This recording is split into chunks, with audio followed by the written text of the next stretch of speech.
Unseasonably cold weather, and tons of lava. What do these things have in common?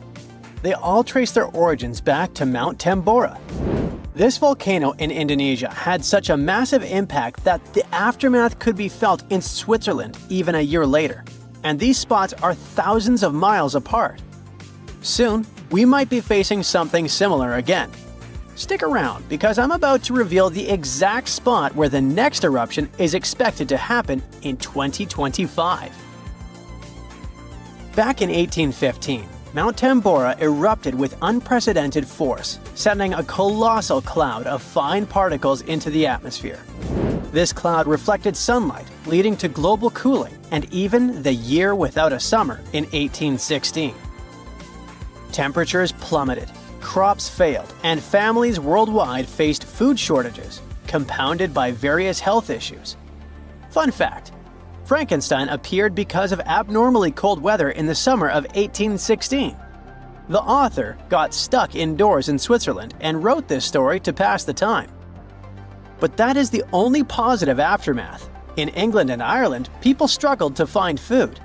The crops were too bad that year, and this year without summer cost them lives, all because of the eruption in Indonesia. While many other volcanoes have erupted since then, none have had consequences as dramatic as Tambora. However, climate professor Marcus Stoffel from the University of Geneva believes potential serious eruptions aren't just a matter of luck, it's only a matter of time. So it's up to us. We can sit back and wait for the inevitable, or we can start preparing today. This future eruption will happen in a world that's vastly different from the one in 1815. Not only is our planet more densely populated now, but we've also experienced irreversible changes that affect our daily lives. Now, if you think volcanoes are always the bad guys, think again. They've actually played a crucial role in shaping our planet. They help with land formation, atmospheric development, and climate modulation. Just look at Yellowstone, for example. When thick lava oozed to the surface, it spread across the landscape and transformed the area forever. When volcanoes blow their tops, they release a mix of lava, ash, and gases, including carbon dioxide. But don't worry, compared to the emissions from fossil fuels, the amount from volcanoes is pretty tiny. What scientists are really keeping an eye on is sulfur dioxide, because it can have a big impact on our climate. When a major volcanic eruption happens, it can send sulfur dioxide soaring into the stratosphere, which is about 7 miles up in the atmosphere. Once there, it transforms into tiny aerosol particles that scatter sunlight, helping to cool the planet. This cooling effect isn't immediate though. Those particles can hang around for a couple of years and even circulate all around the globe. Nowadays, we've got special equipment to monitor sulfur dioxide emissions from space. Take Mount Pinatubo in the Philippines. During its eruption in 1991, it released around 15 million tons of sulfur dioxide. Now, while that's a lot, it wasn't quite as massive as the eruption of Tambora. Still, Pinatubo managed to lower global temperatures by about 0.5 degrees Celsius for several years. Tambora, on the other hand, dropped average global temperatures by about 1 degree Fahrenheit. I know what you might be thinking. That's not much, but trust me, it makes a difference. If the planet warms up by just 1 degree Fahrenheit, it could really mess with sea levels. Experts think we might see a rise of up to 8 inches by the end of this century. This could wipe out a lot of farmland and coastal habitats, which would be a huge blow to many communities. So maybe a volcano eruption that can cool off the planet is like a natural mechanism helping us out? Not exactly. While it does cool the planet off, don't get tricked into thinking it's the kind of coolness our planet needs. Such temperature shifts can severely mess up with the crops, like they did in 1816. There's also evidence that major eruptions can disrupt rainfall patterns, leading to drier conditions in monsoon regions across Africa and Asia. You see, the summer monsoon relies on the temperature difference between land and ocean, which can be altered by volcanic activity. Interestingly, a warmer climate may enhance the cooling effects of volcanic eruptions. Experts explain that the formation and movement of aerosol particles depend on climate conditions. As global temperatures rise, faster air circulation can lead to smaller aerosol particles, which are more effective at scattering sunlight and thereby intensifying the cooling effect. Oceans also contribute to this dynamic. A warming ocean surface creates a stratified layer, hindering the mixing of warm and cold water, which could mean that volcanic eruptions primarily cool the upper ocean layer and the atmosphere above it, according to Stoffel. Moreover, climate change may influence volcanic systems directly. The melting of ice can trigger more eruptions by reducing the pressure that allows magma to ascend more easily. Additionally, increased rainfall associated with climate change can seep into the ground and interact with magma, potentially sparking eruptions. While the prospect of a cooling period due to a volcanic eruption might seem beneficial amid climate change, scientists warn that the effects could be dire. The immediate consequences could be severe, particularly for the estimated 800 million individuals residing near active volcanoes. A major eruption could devastate entire cities. For example, Campi Flegrei, located near Naples, Italy, is showing signs of increased activity and threatens the lives of about 1 million people. Now, if you're from Oregon, beware, as experts say this state might experience volcano eruptions. Are you scared? Don't be. It's actually not as scary as it seems. Let me explain why. There are more than 80 volcanoes in Oregon, but we're not interested in a single one of them because it's an underwater volcano that is likely to erupt in 2025.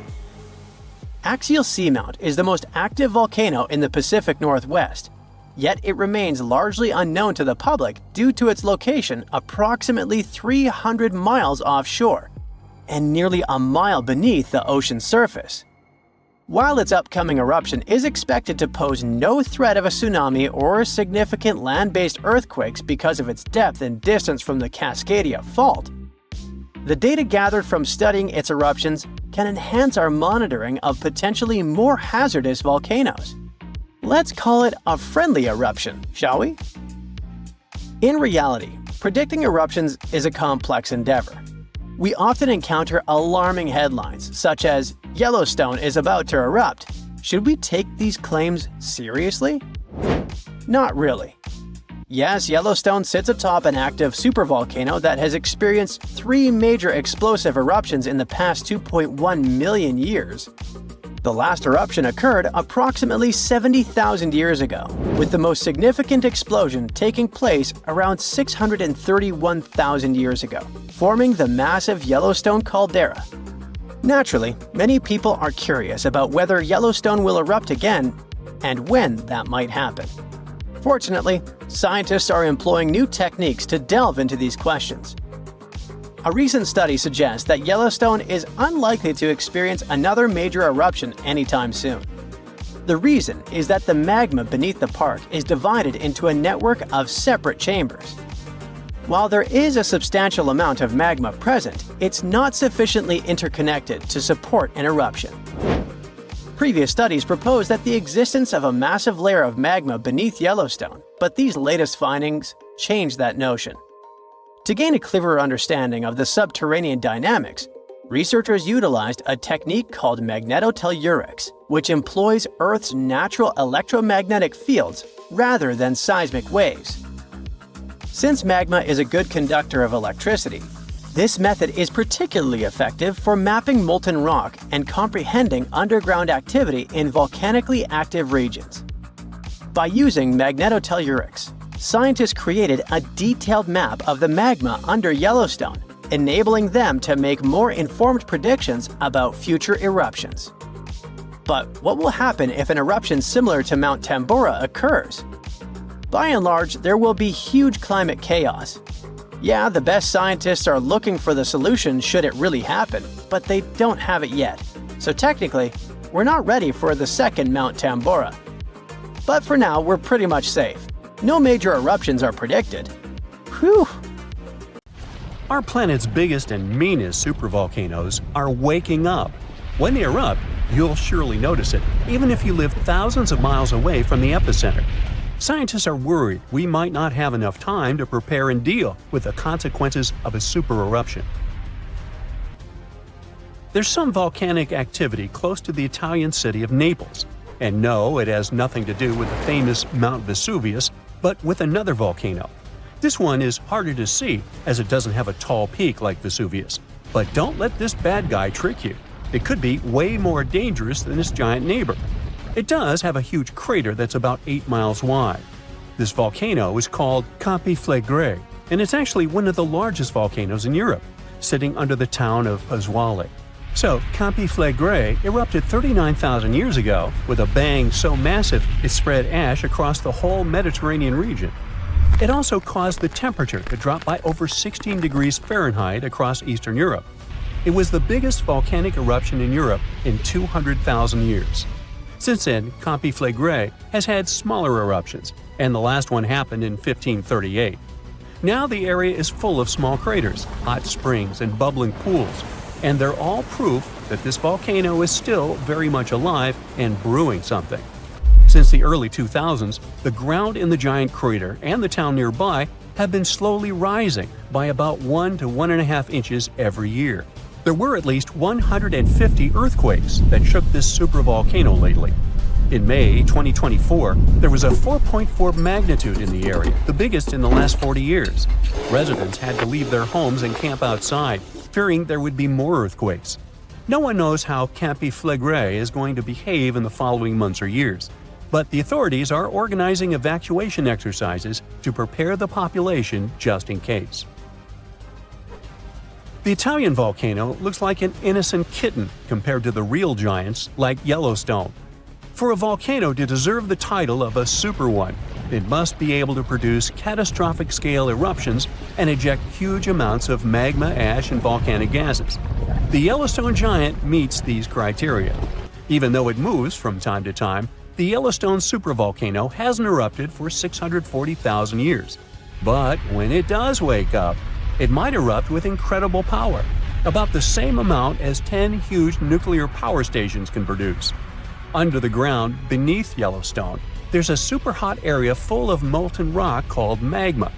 As more magma moves into a big space called a magma chamber, the ground above starts to swell or rise. When the magma cools down, the ground falls.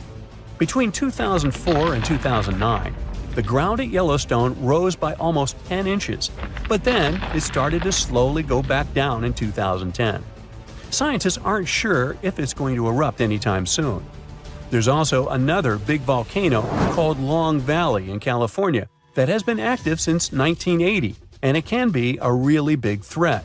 Scientists studying this supervolcano found out that before its biggest eruption, 760,000 years ago, the buildup may have taken less than a year. Now, that's bad news, because a supervolcano eruption can have a huge effect on the world, like the eruption of the Toba volcano in Sumatra around 74,000 years ago. It became the biggest volcanic eruption the Earth had seen in 28 million years. It covered parts of Indonesia, India, and the Indian Ocean with a thick layer of volcanic debris, almost like a 6-inch blanket. The amount of rock it spewed out was like stacking nearly 3 million Empire State Buildings.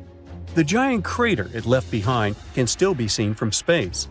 All the ash and gases shot up into the air and blocked some of the sunlight. It caused a volcanic winter that lasted about 6 to 10 years. Some scientists think this eruption might have even affected early humans. Around the time Toba erupted, the human population took a sharp dip, and there were far fewer people. Some say this is why all modern humans come from a small group of survivors. According to the Toba catastrophe theory, most early humans in Europe and Asia didn't survive the cold and harsh climate after the eruption, but a lucky group lived through all that in Africa.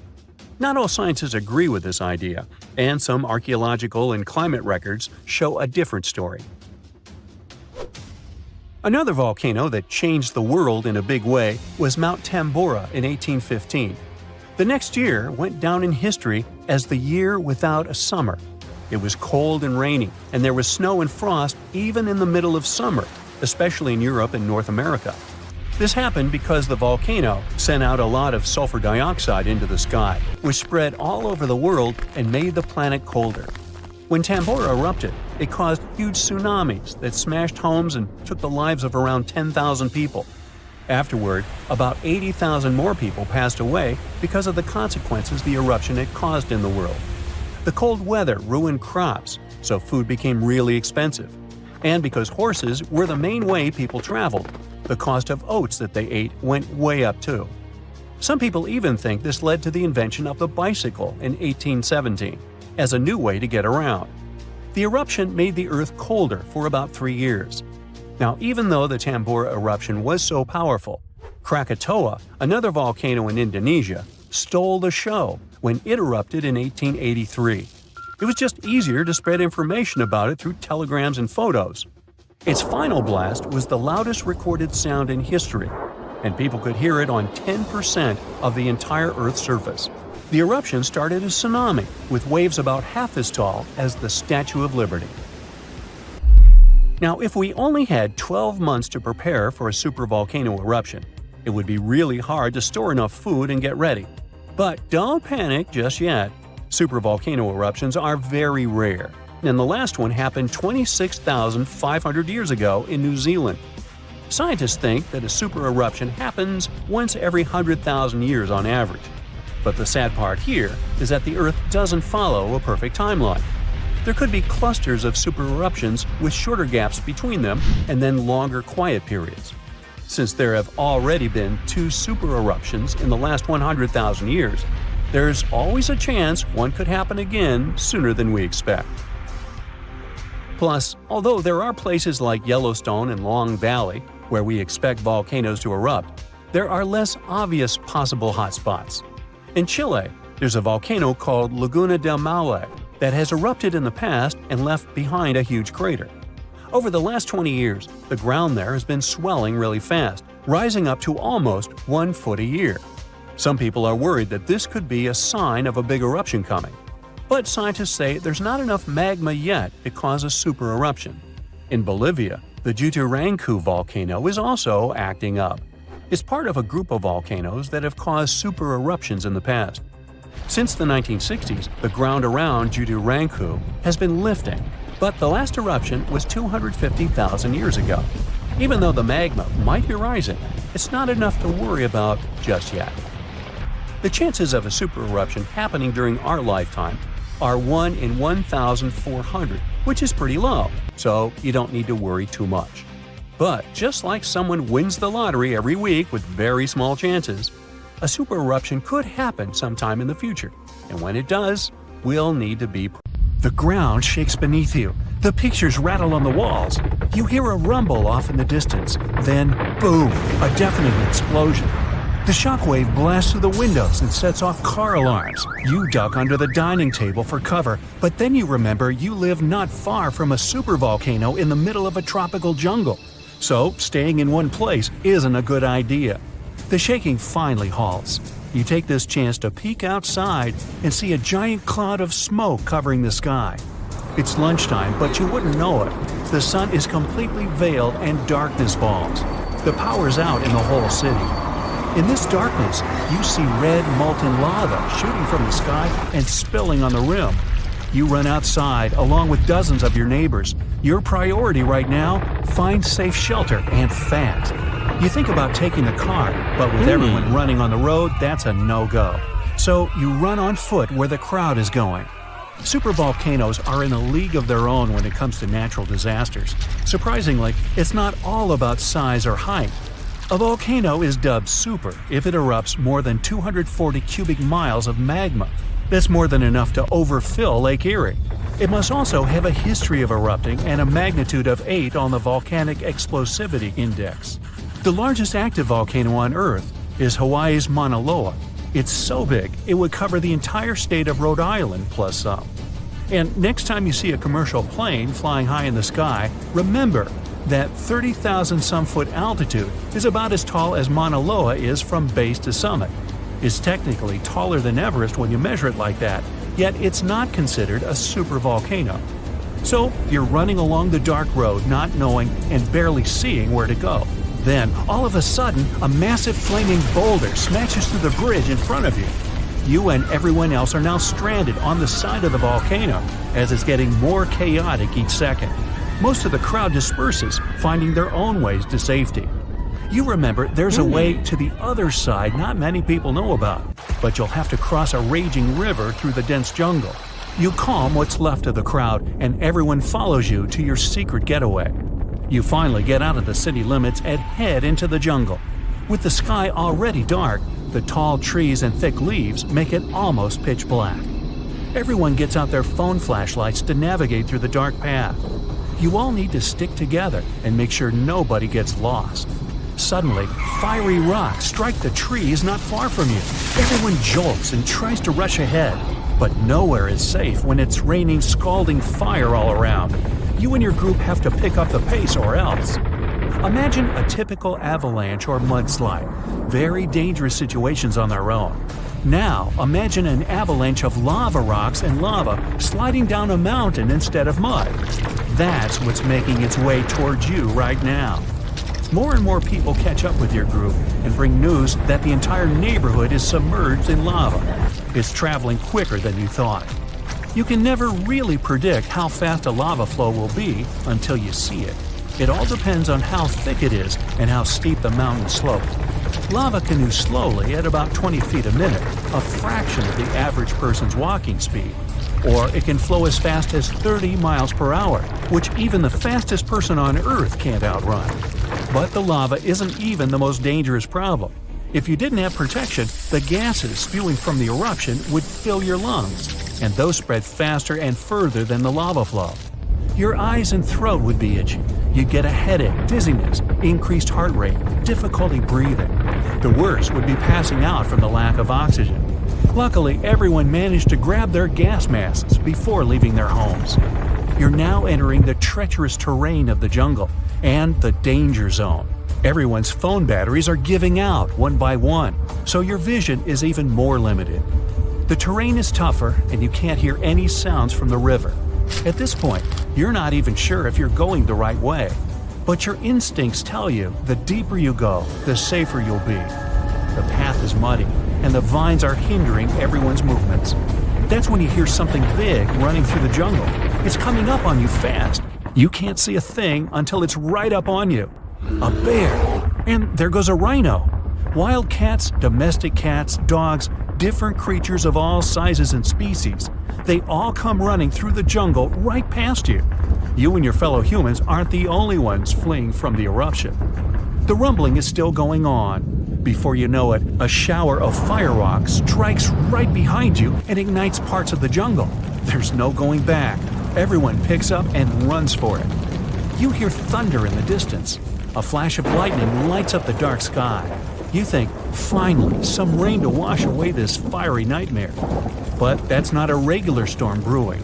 These giant smoke clouds can mimic a thunderstorm under similar conditions. Your luck finally pays off. You hear the river straight ahead.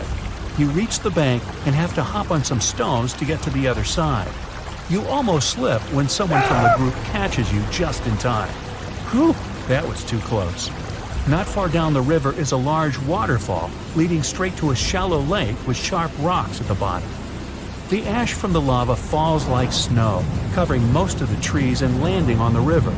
Ash is one of the most dangerous things about volcanic eruptions. You're soaked to the bone, but it's a lot better than ash and smoke. And then the rest of the group follow. The next thing you know, the river starts steaming as lava meets the bank and runs into the water. You try your best to speed things up. The lava can heat this water up to dangerous levels, and there are still people slowly crossing the river on the slippery rocks. Luckily, you manage to get everyone across. Well, almost everyone. You turn around and see someone's leg got caught between two rocks. The lava continues to pour into the river. You can feel the heat of the steam. You rush back to this person and try to pull them out. Their leg won't budge. Someone else from the group comes to help, and you're finally able to pull them out in the nick of time. You and everyone else, now exhausted from your trek, keep going as far as possible. That's when you see the main road that connects you to the broken bridge. There are others on the road that got out safely, and even some cars filling up with survivors and heading fast out of the area. The volcano is still spewing lava, and the entire city is flooded with it. What was once your town now looks like a giant burning lake. Planes and helicopters can't fly because of the smoke and ash, so don't count on an air rescue. You're still at risk even though you're on safer ground, so it's still too early to celebrate. Everyone continues to move away from the city. The further, the better. The ground continues to shake, but this time it's even more intense than before. Supervolcanoes are powerful enough to cause many earthquakes, but it's a good thing you're out in the open, far from the buildings and debris in the city. Now, back to reality. Rest assured that a volcanic eruption of this intensity won't happen for a very long time, as in millions of years. Besides, thanks to warning systems and humanity's preparation for such an event, it's extremely rare for even a regular volcano to do as much damage as it could. So, don't scratch Yellowstone off your travel list just yet. The last time this volcano erupted was about 500 years ago, but recently, small tremors have grown really frequent, to such an extent that scientists have been recording more than 1,000 a month. I'm talking about the Campi Flegrei supervolcano in Italy. At one point, just a few weeks ago, the area was rattled by a 4.4 magnitude earthquake with 150 tremors in just one night. It was the strongest earthquake in over 40 years. A lot of locals spent the night in their cars, but in the morning, the shakes were followed by another earthquake, a bit weaker with a magnitude of 3.6. So, is Italy in danger? Well, the quake itself wasn't big enough to cause serious damage, but it evoked a lot of panic. At the moment, local authorities are working on grandiose emergency plans. If worse comes to worse, they'll have to evacuate hundreds of thousands of people. One of the reasons is the proximity of this area to Naples with more than 3 million inhabitants. At the moment, they're even considering an option of paying people to leave their homes. Right now, schools remain closed in the Campi Flegrei area. The authorities are allocating more than 500 million euros to ensure the safety of buildings and constructions in the area. A yellow alert is still in place in the region where 80,000 people live. There's the so-called red zone, which is the most dangerous area. There are 1,250 houses in this red zone, and all of them will be at high seismic risk if an eruption begins. Plus, more than twice as many will be at medium risk. Italy is a country prone to seismic activity, and Pozzuoli is a densely populated area that is located on one of the most dangerous supervolcanoes in Europe. Campi Flegrei has 24 hidden underground craters and dwarfs the better-known Vesuvius. Yes, the very volcano that wiped the ancient Roman city of Pompeii off the face of the earth in 79 CE. This city thrived near the base of Mount Vesuvius at the Bay of Naples. In the time of the early Roman Empire, 20,000 people lived in Pompeii. They were merchants, manufacturers, farmers, and others. The soil in the region was rich and fertile, so there were lots of orchards and vineyards. Strangely, no one knew that this black earth was the legacy of an earlier eruption of Mount Vesuvius. The area was a favorite summer destination for rich Romans. Sadly, at noon on August 24, 79 CE, all this prosperity came to an end. The peak of Mount Vesuvius exploded, sending a 10-mile-high mushroom cloud of ash and pumice into the stratosphere. For the next 12 hours, the eruption was wreaking havoc on the city. Volcanic ash and a hail of pumice stones, some of which were 3 inches in diameter, showered Pompeii. It forced the city's occupants to flee in terror. Around 2,000 people holed up in stone structures and cellars, paralyzed by fear. They hoped to wait out the eruption. Who knows?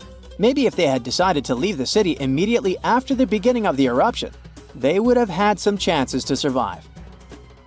A westerly wind protected the city from the first stages of the eruption. But soon, a giant cloud of hot ash and gas rushed down the western slope of Vesuvius. It engulfed the city, burning everything in its way. This disastrous cloud was followed by a flood of volcanic mud and rock, which completely buried the city. As if the volcano was making sure no one would survive, a cloud of toxic gas poured onto the city, finishing the lives of a few survivors on August 25th. A flow of rock and ash followed. It collapsed roofs and walls and turned the city into a giant cemetery. When a supervolcano erupts, the consequences are usually catastrophic. Supervolcanoes have at least once had an eruption with a volcanic explosivity index of 8, which is the largest recorded number on the index. Supervolcanoes are often extremely large, with no cone at all. That's because they're typically the remains of gigantic magma chambers that once flared up, leaving behind a caldera. They're usually located over hotspots and appear when huge volumes of magma are trying to escape from deep underground. Eventually, they burst through Earth's surface. Sometimes, all this magma gets stuck, unable to break through the planet's crust. And then, massive pools of pressurized magma gather at a depth of several miles. The pressure keeps growing because more and more magma is trying to get to the surface. At one point, a super eruption goes off. The most recent super eruption happened in New Zealand. Well, when I say recent, I meant around 26,500 years ago. That's when a supervolcano beneath the surface of Lake Taupo spewed into the air more than 300 cubic miles of ash and pumice. Imagine 500,000 Great Pyramids of Giza flying up into the air at the same time. That's how incredibly powerful that eruption was. But the most exciting and confusing thing about the eruption was that the Taupo volcano didn't simply go off like many others.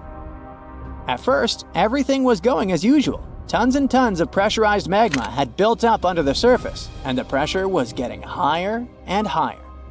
But after the rock cracked and the first portion of lava rushed out of the crater, something went wrong, and the supervolcano took a break. Only several months later, the disastrous eruption shook the ground. Thousands of tons of lava, rocks, and ash flew high into the atmosphere. The unusual pattern of Taupo still confuses scientists. The Indonesian eruption at Toba Caldera 75,000 years ago was the largest eruption in the last 2 million years. Experts estimate that the eruption could have released hundreds of thousands of tons of sulfuric acid, which might have even caused a several-degree cooling of the planet's surface. But nowadays, the impact is hard to detect because of glaciers that covered the ground afterward. There are also several so-called supervolcanoes that haven't lived up to this name yet because they've never produced any super eruptions. For example, in 1883, Indonesian volcano Krakatoa went off. The power of the eruption tore the volcano's walls open, and cold seawater rushed into its molten insides. The difference in temperatures made the volcano blow up with a deafening boom. It was clearly heard 3,000 miles away in Australia. It earned the blast the title of the loudest sound in history. But even though the consequences of this event were truly catastrophic, it still turned out not powerful enough to be called a super eruption. It only had a volcanic explosivity index of 6. Then, there's also Mauna Loa. It's a shield volcano, which means it won't produce explosive eruptions, but its sheer size makes this monster of a volcano extremely dangerous. At the moment, the volcano seems to be at peace with its surroundings. Research equipment doesn't show any signs of activity on Mauna Loa, but if Mauna Loa did suddenly erupt, lava flows could reach the ocean and the most populated and touristy places like Captain Cook very fast, in a matter of hours. The last time the volcano erupted, lava got as far as the outskirts of Hilo on the other side of the island. That's where the University of Hawaii is located. Luckily, people had a few weeks' warning to get ready for the disaster. Over its recorded history, Mauna Loa has been erupting pretty regularly, almost every 6 years. On the bright side, big island volcanoes including Mauna Loa aren't really very volatile. That's because they're shield volcanoes. These volcanoes got such a name because they aren't really very high and resemble a warrior's shield placed flat on the ground. Shield volcanoes are formed by very fluid lava. It travels way farther and forms much thinner flows than the lava erupted from a stratovolcano, which is conically shaped and tall, like the infamous Krakatoa in Indonesia. So, if Mauna Loa erupts, there probably won't be ash clouds or tons of debris. The most dangerous thing will be lava. Since Mauna Loa is a shield volcano, its lava is extremely fluid and voluminous, which allows it to flow far and fast. When we think of active volcanoes, one region comes to mind: the Ring of Fire in the Pacific Ocean. 3/4 of Earth's volcanoes sit within this belt. Compare the area to Australia, which doesn't have any volcanic activity. The old continent of Europe is also calm, or at least we like to think so. Can you guess what the most active volcano in Europe is? If you thought of Mount Etna on the island of Sicily in Italy, you were right. The volcano has erupted about 200 times and has been far from sleeping in recent decades. The last time this happened was in August 2023. The highest mountain in the Mediterranean is 500 million years old. But in Iceland, there is a much younger volcano. It sprang into action on the 10th of July 2023. In the afternoon, 3 fissures appeared in the ground on a peninsula in the southwest of the island. This was at a base of a small mountain peak. Its name means Little Ram in the local language. The volcano spewed molten lava high into the air. There were also gas plumes in the area.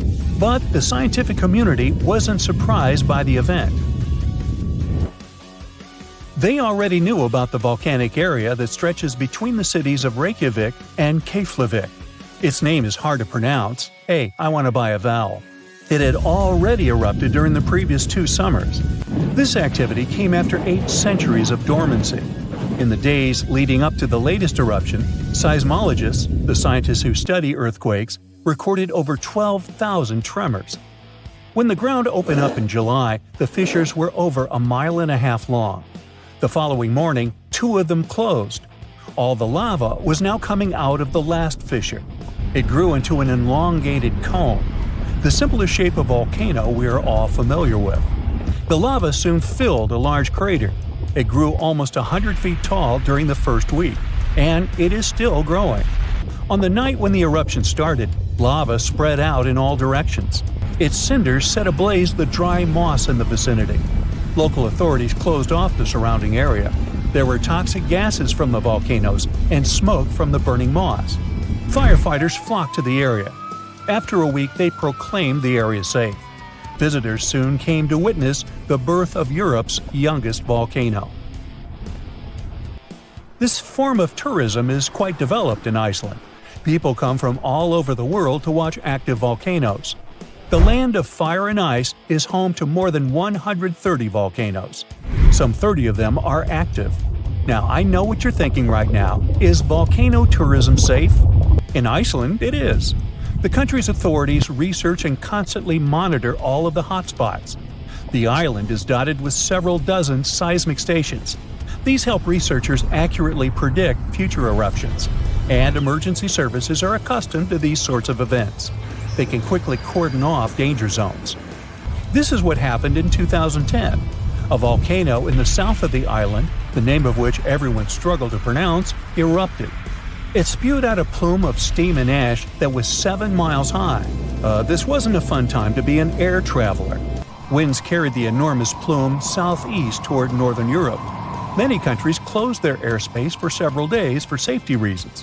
The volcano erupted in March, but the Earth was shaking from January the same year, so seismologists knew that an eruption was approaching. When it comes to the continent's youngest volcano, the tourist infrastructure is already there. Visitors can leave their cars at a designated parking lot. Then they go on a 5-hour-long trek. This leads to a viewing deck. Tourists are so close to the epicenter that they can feel the heat haze from the crater. The sight is the most impressive at nighttime. Safety is never a concern. Scientists regularly chart out hazard maps that outline the borders of lava fields. This way, visitors who stick by the rules are never in harm's way. More than a week after the eruption started, a section of the crater collapsed. Lava flowed downhill west of the volcano. This majestic smoldering hot river is slow-moving lava. Scientists categorize it as an AA type. The term is Hawaiian. It describes basaltic lava that has a rough and brittle surface. The flow is composed of broken lava blocks that are called clinkers. They fall off as the substance flows. This reveals red-hot areas. The cooler sections of lava are gray and black in color. When it moves forward, it produces a distinctive sound like shattering glass. Nearly a month after the eruption of the new volcano, we got aerial footage of an interesting phenomenon. A tornado formed directly over the lava flow. This occurs due to the high temperatures in the area. When the conditions are right, a column of heated air can easily turn into a mini tornado. Scientists observed a similar event happen during the 2018 eruption of Mount Kilauea in Hawaii. The lava fields of Europe's second-largest island tell the story of the creation of Iceland. It sits above the place where the North American and Eurasian plates meet each other. Tectonic plates are huge, rocky chunks of Earth's most outer layer. There are roughly 20 of them. They rest on a partially molten layer of rock. All the lava we see on the surface starts its journey here. You could say that these plates float on molten rock. Their boundaries are unstable, so when two plates grind past each other, they release tremendous amounts of energy. The formation of volcanoes is one result. These are places where the molten rock travels upward to the surface. Iceland began to form some 60 million years ago. The tectonic plates under the ocean drifted apart. Enough lava piled up on the surface to create solid ground. This ancient rock is under the waves today. As new lava reaches the surface and cools down, it pushes the old rock away from the center of the island. That's why the oldest parts of Iceland aren't 60, but only 16 million years old. The country's active lava fields are young in geological terms. Some of them are under 1,000 years old. Scientists consider the island a hot spot for volcanoes, pun intended. Nearly a third of the basaltic lava that reaches the Earth's surface in recorded history came from Icelandic eruptions. Fissure swarms, like the ones before the 2023 eruption, cover 30% of the Nordic country. For this reason, only a quarter of the island is inhabited. Norse Vikings were the first people to settle in Iceland at the beginning of the 10th century. Nature threw them a loud welcoming party. Just a few years after their arrival, they witnessed one of the greatest volcanic eruptions in history. Vikings came from a region without volcanoes, so they had no clue as to what was going on. Today, Icelanders are used to such events. This is good because their homeland is entering a new era of volcanic activity. Volcanologists suspect that recent events are an introduction to decades of more frequent eruptions. The peninsula that is home to Earth's youngest volcano is just 17 miles southwest of Iceland's capital city. It's been dormant for a long time. Present-day eruptions there are a reminder that the natural processes that created Iceland are still ongoing. Recently, scientists discovered that there's a historical link between volcanic eruptions in the north of Europe and glaciers. Our planet went through at least 5 major ice ages. These were exceptionally lengthy periods when the average temperature on Earth dropped. The result was the expansion of ice sheets across northern Europe and North America. The last ice age ended some 10,000 years ago. Researchers are still trying to fully understand how these glacial periods affected volcanic activity.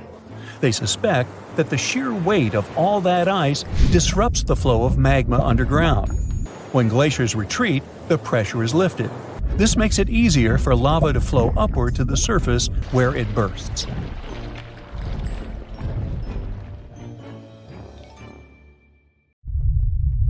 Whoa! Earth's surface is shaking. Long cracks split the ground open. Lava rivers are rapidly flowing down the slopes. Deafening noise is filling the air. Rocks and other debris are flying high up. Clouds of volcanic gas and ash cover the sky. Now, this is not a plot of a blockbuster disaster movie. It's what happens when supervolcanoes decide to erupt. But this is likely not the scenario that will take place when the world's largest volcano, Mauna Loa, decides to finish its long nap. In 2021, scientists were sure it would happen soon, but so far, nothing. The volcano's seismicity keeps increasing and then going back to normal, but you never know when this giant will finally come back to life. That's why experts have been monitoring geological activity on Hawaii's largest island for quite some time. The Big Island of Hawaii is made up of 5 volcanoes, including the most active on the planet, Kilauea, and the largest, Mauna Loa. This gigantic thing makes up almost half the landmass of the island. And what lava Kilauea emits in one day, Mauna Loa could spew out within 20 minutes. That's what it did in 1984. While Mauna Loa's smaller sibling has been throwing tantrums for a while, the giant has been slumbering ever since its last eruption. But very recently, the Hawaii Volcano Observatory has recorded more than 200 mini-earthquakes below Mauna Loa. It likely means an increased flow of magma down there. Good morning! The volcano might be waking up, or not. If Mauna Loa did suddenly erupt, lava flows could reach the ocean and the most populated and touristy places, like Captain Cook, very quickly, in a matter of hours. In 1984, the last time the volcano erupted, lava got as far as the outskirts of Hilo on the other side of the island.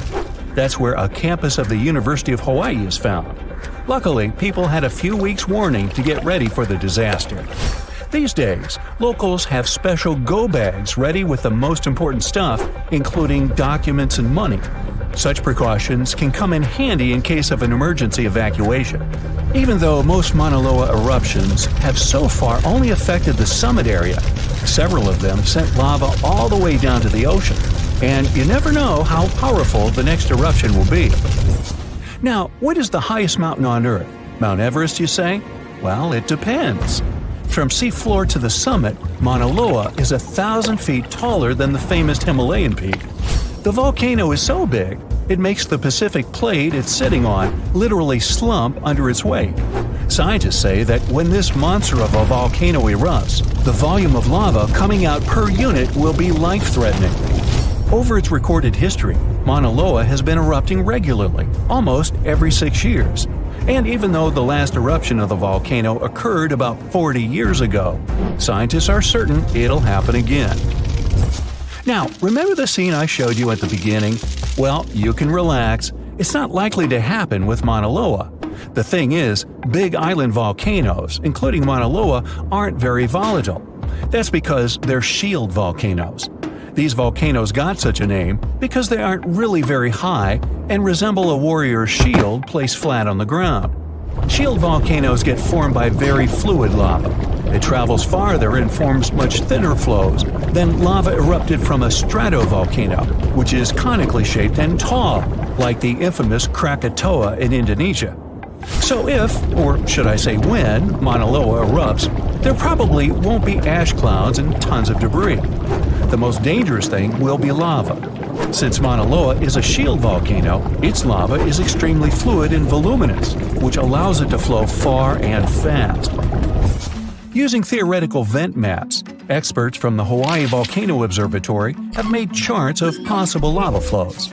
They're kind of worried about earthquakes clustering at high rates. It likely means that lava is on the move under the surface. 500 to 600 earthquakes per day are a serious reason to be on high alert. On the other hand, it doesn't necessarily mean a disaster or inevitable eruption. Around a decade ago, several earthquakes that happened at the same time signaled that something was happening under Mauna Loa. But an eruption didn't occur. Instead, half the volcano shifted a bit to the south. This way, it probably gave more room to magma so that it had enough space to stay beneath the surface. Now, let's get back to the catastrophic eruption we saw at the beginning of the video. That's what often happens when a supervolcano erupts.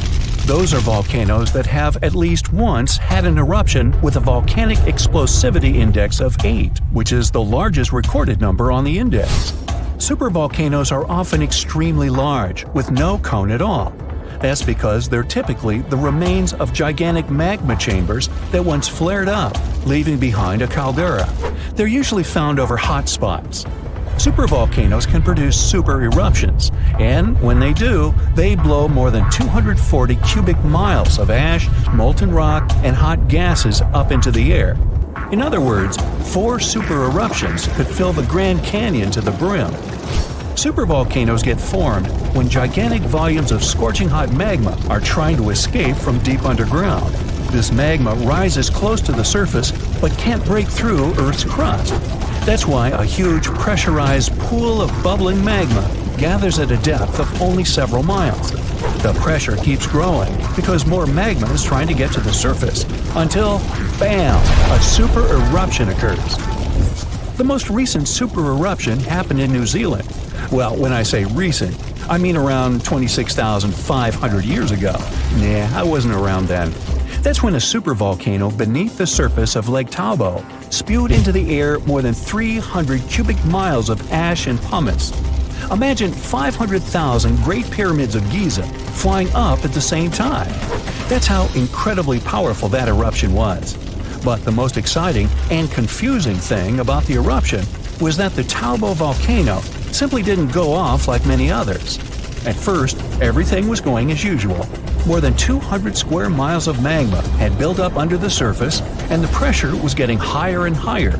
But after the rock cracked and the first part of lava rushed out of the crater, something went wrong, and the supervolcano took a break. Only several months later, the disastrous eruption shook the ground, and thousands of tons of lava, rocks, and ash flew high into the atmosphere. But the age of supervolcanoes isn't over. The most infamous of them all is probably the one in Yellowstone National Park. This giant handles at least 3 mega-powerful eruptions, and who knows how many smaller ones.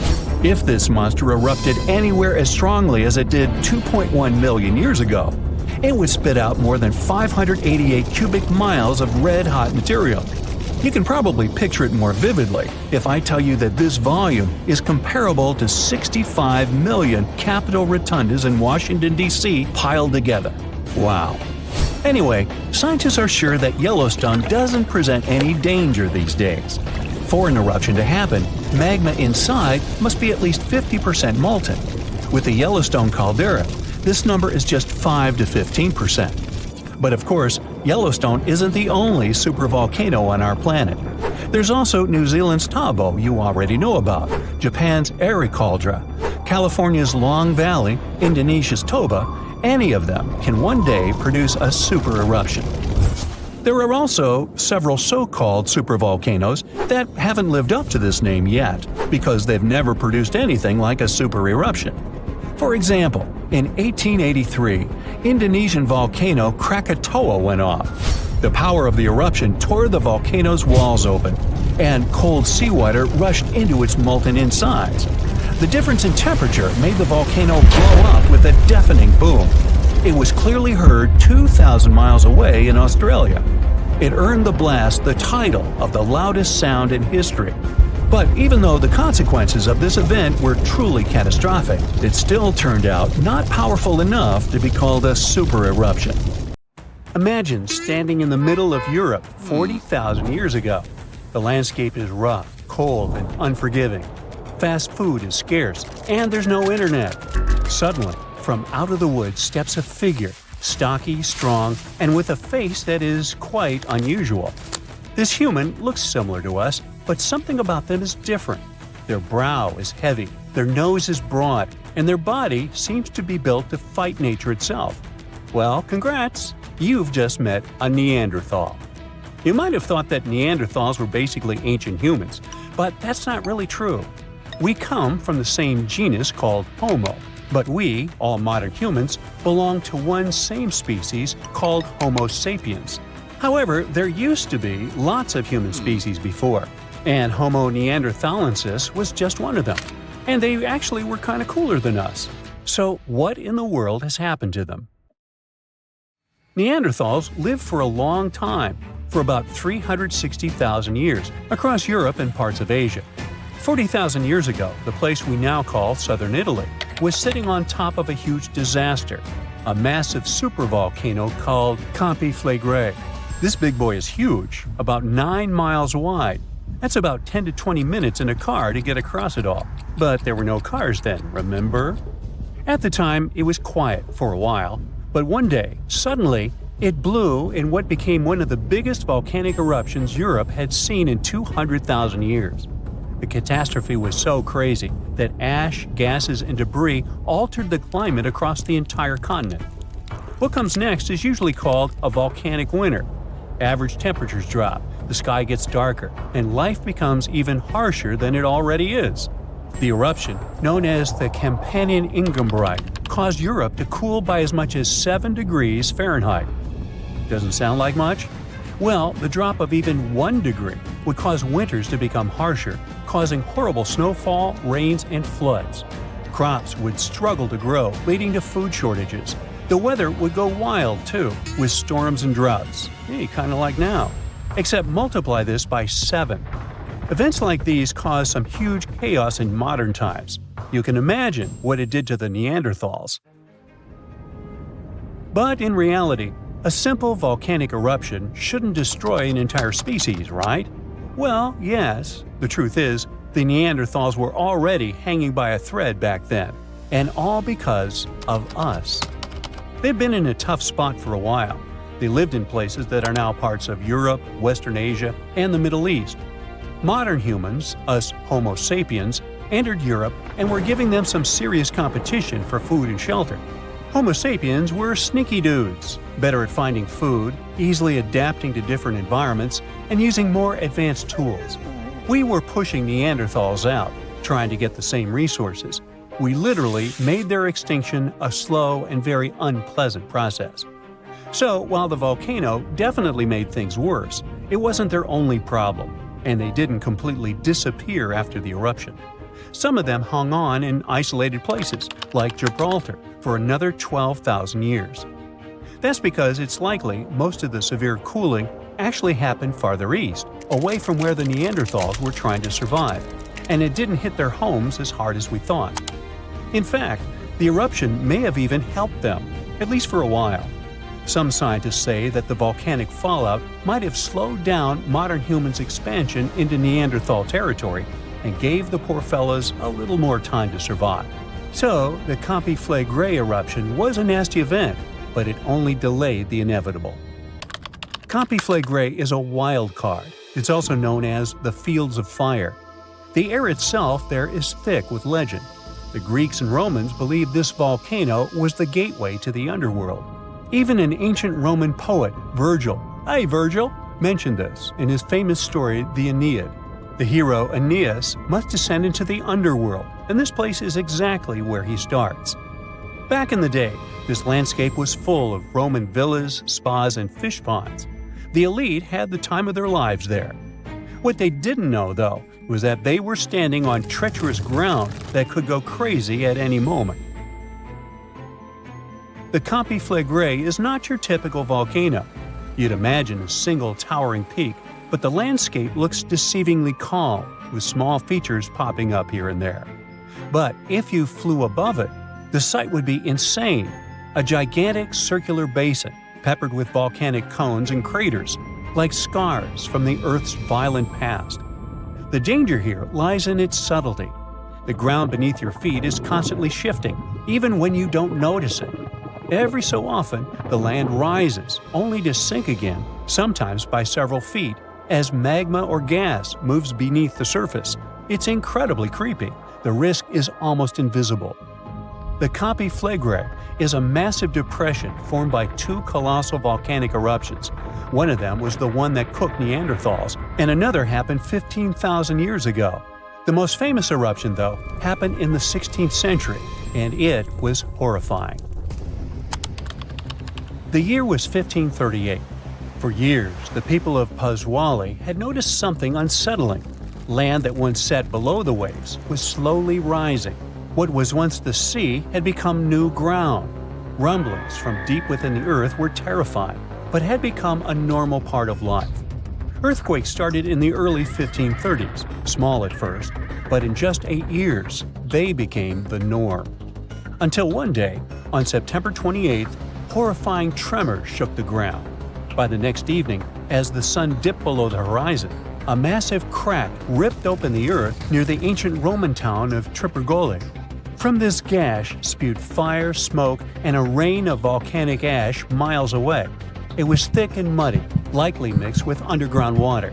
The ground trembled as hot pumice rock was thrown high into the air. And then a new mountain began to rise from the land. This was the birth of what we now call Monte Nuovo.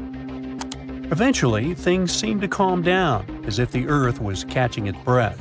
For days, things seemed quiet. Locals relaxed a bit. They began to approach the new mysterious volcano, a crater with something that resembled boiling within it. People visited it like a new attraction. But then, just days later, the disaster struck again. At night, without warning, a new mountain went wild. A blast from the southern flank hurled scoria, chunks of jagged volcanic rock, into the air. This one was fatal for 24 people. The debris found afterwards was huge and coarse. For centuries after, the only signs of life from the Monte Nuovo were small fumaroles, jets of gas seeping from the earth. But then, even those faded away. Now it's just a lush green cone, a pretty sleeping giant. But the ground near Naples, Italy, is still alive. The Campi Flegrei sits quietly for now, but it might not be for long. It's showing signs it might be waking up again. This supervolcano looks like a hellish landscape, with its boiling mud pits, geysers, and steam vents. Romans and medieval Christians once believed it was a gateway to the underworld, and who can blame them? What's spooky is that recently scientists detected unusual activity under the surface. In 2012, Italian authorities raised the alert level on the volcano from green to yellow, meaning that it needs close monitoring. There are certain changes that usually happen before an eruption. The magma below starts releasing gases, which could weaken the rock above, eventually triggering a disaster. Unfortunately, no one can predict exactly when or if it will erupt. But if it does, the consequences could range from a minor inconvenience for locals to a global catastrophe. Its last tiny eruption happened in the 16th century, and it wasn't too bad. But if history repeats itself, like it was with Neanderthals, we're all cooked. An eruption like that could lead to global cooling, crop failures, and widespread famine.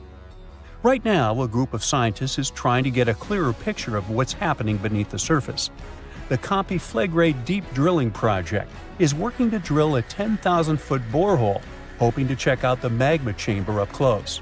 But at least for now, the supervolcano remains quiet, and let's hope it stays that way. Phew, you could finally send that last report for the day and breathe out. The weekend is around the corner. But just when you're about to hit send, you're alarmed by the low rumbling under your desk. Is it the light rail passing by? Unfortunately, that's not the case. It's a volcano speaking. What, here? In Arizona? That's right, the ground keeps shifting under Arizona, reminding us that Earth is alive. No panic though. Let's arm ourselves with some context. 20 American states have extinct, active, and dormant, currently sleeping, volcanoes. Among such states, you can find California, New Mexico, Nevada, Utah, and Colorado. On the bright side, Arizona's volcanoes are dormant at the moment, but it doesn't mean they won't go off in the near or not so near future. Now, how about traveling to Arizona to check the traces of its active volcanic past? They dot the desert landscapes of this state like spots dot a Dalmatian. There are entire volcanic fields southwest of Phoenix, east of Douglas, near Flagstaff, north of Kingman, and near the Mexico border. The most worrying thing about these fields is that even though they're not active at the moment, eruptions in this region might happen every 1,000 years or so. Well, the time seems to be up. The last powerful and destructive volcanic eruption occurred around 1,000 years ago at the Sunset Crater. Oh, this place is worth paying more attention to. And we will, but a bit later. First, we have to talk about hotspots. No, not that place where you can surf the web. In our volcanic context, a hotspot is a place where insane amounts of heat melt the overlying crust, Earth's thin outer layer, and form volcanoes. This heat rises from the mantle, which is located between our planet's dense, superheated core and the crust. Want to see an example of this type of volcanism? Welcome to the Hawaiian Islands. The Big Island has its active volcanoes because, at the moment, it's situated on top of the Hawaiian hotspot.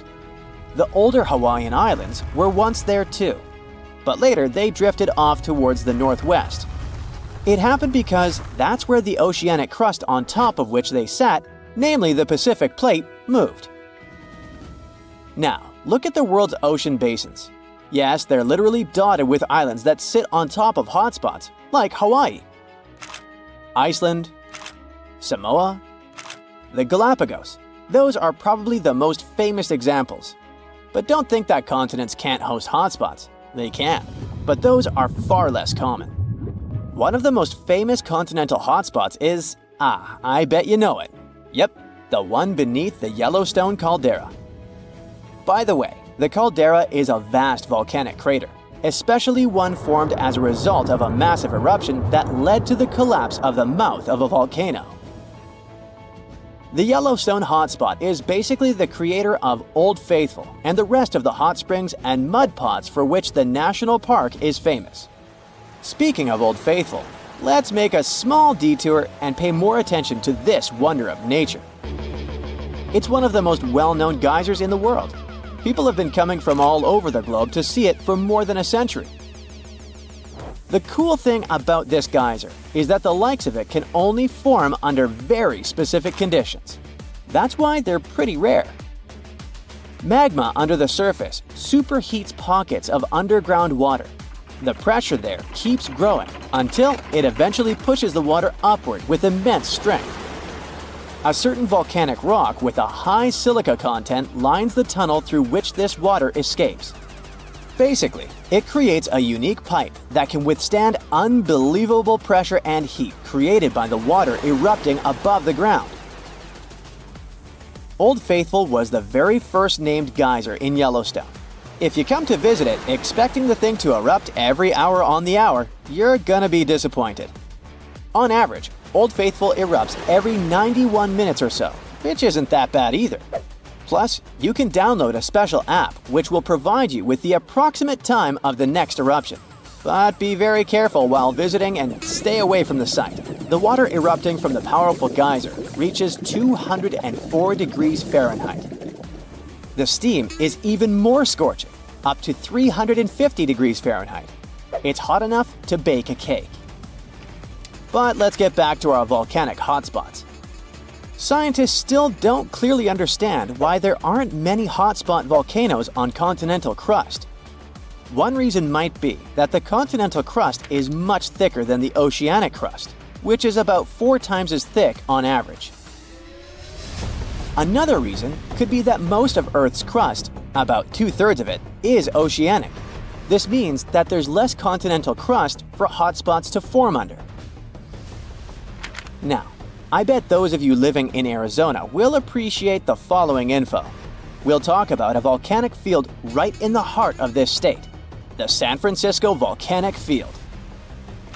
That's a massive area filled with over 600 volcanoes. Yes, they're mostly small, but it doesn't make them any less impressive. They're scattered across 1,800 square miles in northern Arizona, a giant territory. Interestingly, scientists are still debating about whether this volcanic field is actually sitting on top of a hotspot. But one thing they agree upon, the volcanoes in this area get younger as you move east. And this pattern matches up with the North American plate moving west over what could be a stationary hotspot beneath the surface of our planet. Cool, huh? The volcanic hullabaloo in that area started around 6 million years ago. So, in geological terms, it's relatively young. As for the most recent eruption, it happened less than 1,000 years ago. The Sunset Crater, which I mentioned before, the one near Flagstaff, is the most famous vent from that eruption. The Sinagua people had to leave their homes at Wupatki Pueblo because of the eruption. That site is now part of the Wupatki National Monument. There, you can see how people lived in this volcanic region many years ago. If you go to explore this area, you'll notice that most of the volcanoes there are basalt cinder cones, small and steep. The Colorado Plateau has quite dry weather conditions. That's why the volcanoes haven't worn down much. Some of the best examples of those cones, like this one, called the SP crater, still look like they appeared yesterday. But look around. It's not just cinder cones. The San Francisco volcanic field also has a stratovolcano, as well as some lava domes that formed from volcanic rocks with more silica than basalt you can find in places like Hawaii. It means they're thicker and don't flow as easily. Anyway, the stratovolcano is going to be one of the most epic sights you'll come across while exploring this volcanic field. Well, not the stratovolcano itself, but the San Francisco peaks, the remains of that giant formation. They stand tall at more than 12,600 feet. That's 4.5 Burj Khalifas placed on top of one another. It makes the peaks some of the biggest landmarks in northern Arizona. They're not only stunning, but also sacred to the Native American people who have lived in the area for many generations. Now, unlike those super active volcanoes in Hawaii, the San Francisco volcanic field takes its time, thousands of years between eruptions. But you shouldn't relax just yet. Geologists say another eruption is likely to happen one day. It will probably occur in the remote eastern part of the field, away from big towns. Phew! And if that next eruption is anything like the one that formed Sunset Crater, it would be quite the show. Lava fountains and rivers of lava flowing. At the same time, the next eruption might not happen for centuries, maybe even millennia. Until then, the San Francisco volcanic field will remain a hidden gem of volcanic history, waiting for its next fiery performance. These ominous rumbling sounds, the ground shaking under your feet. Wait a minute, that's my tummy. Or it might be Washington State's Mount Adams waking up. It's the largest volcano in the state by both area and volume, and it's recently started to show signs of life after staying silent for thousands of years. Scientists have noticed an alarming uptick in seismic activity around the mountain. And since the last eruption here happened between 3,800 and 7,600 years ago, humanity was still in the Stone Age at that time. This sudden chattiness has scientists, let's say, curious. The U.S. Geological Survey has hurriedly installed temporary seismic stations around Mount Adams to keep an eye on the situation. At the same time, they reassure the public there's no need to panic. Mount Adams doesn't reach the height of the better-known Mount Rainier, and still it covers a massive area, making it Washington's largest active volcano. Interestingly, records show that before September of this year, Mount Adams had experienced an average of just one small earthquake every 2 to 3 years since 1982. And then, the Cascades Volcano Observatory and the Pacific Northwest Seismic Network detected a staggering 6 earthquakes in just 1 month, September. These quakes were all rather tiny, with magnitudes ranging between 0.9 and 2 on the Richter scale. It means they were so weak you wouldn't feel them at the surface. Plus, satellite imagery confirmed there was no ground deformation in the area. Now, at the moment, the USGS keeps Mount Adams' alert level at green or normal, so we shouldn't worry about the ground opening and swallowing towns and cities.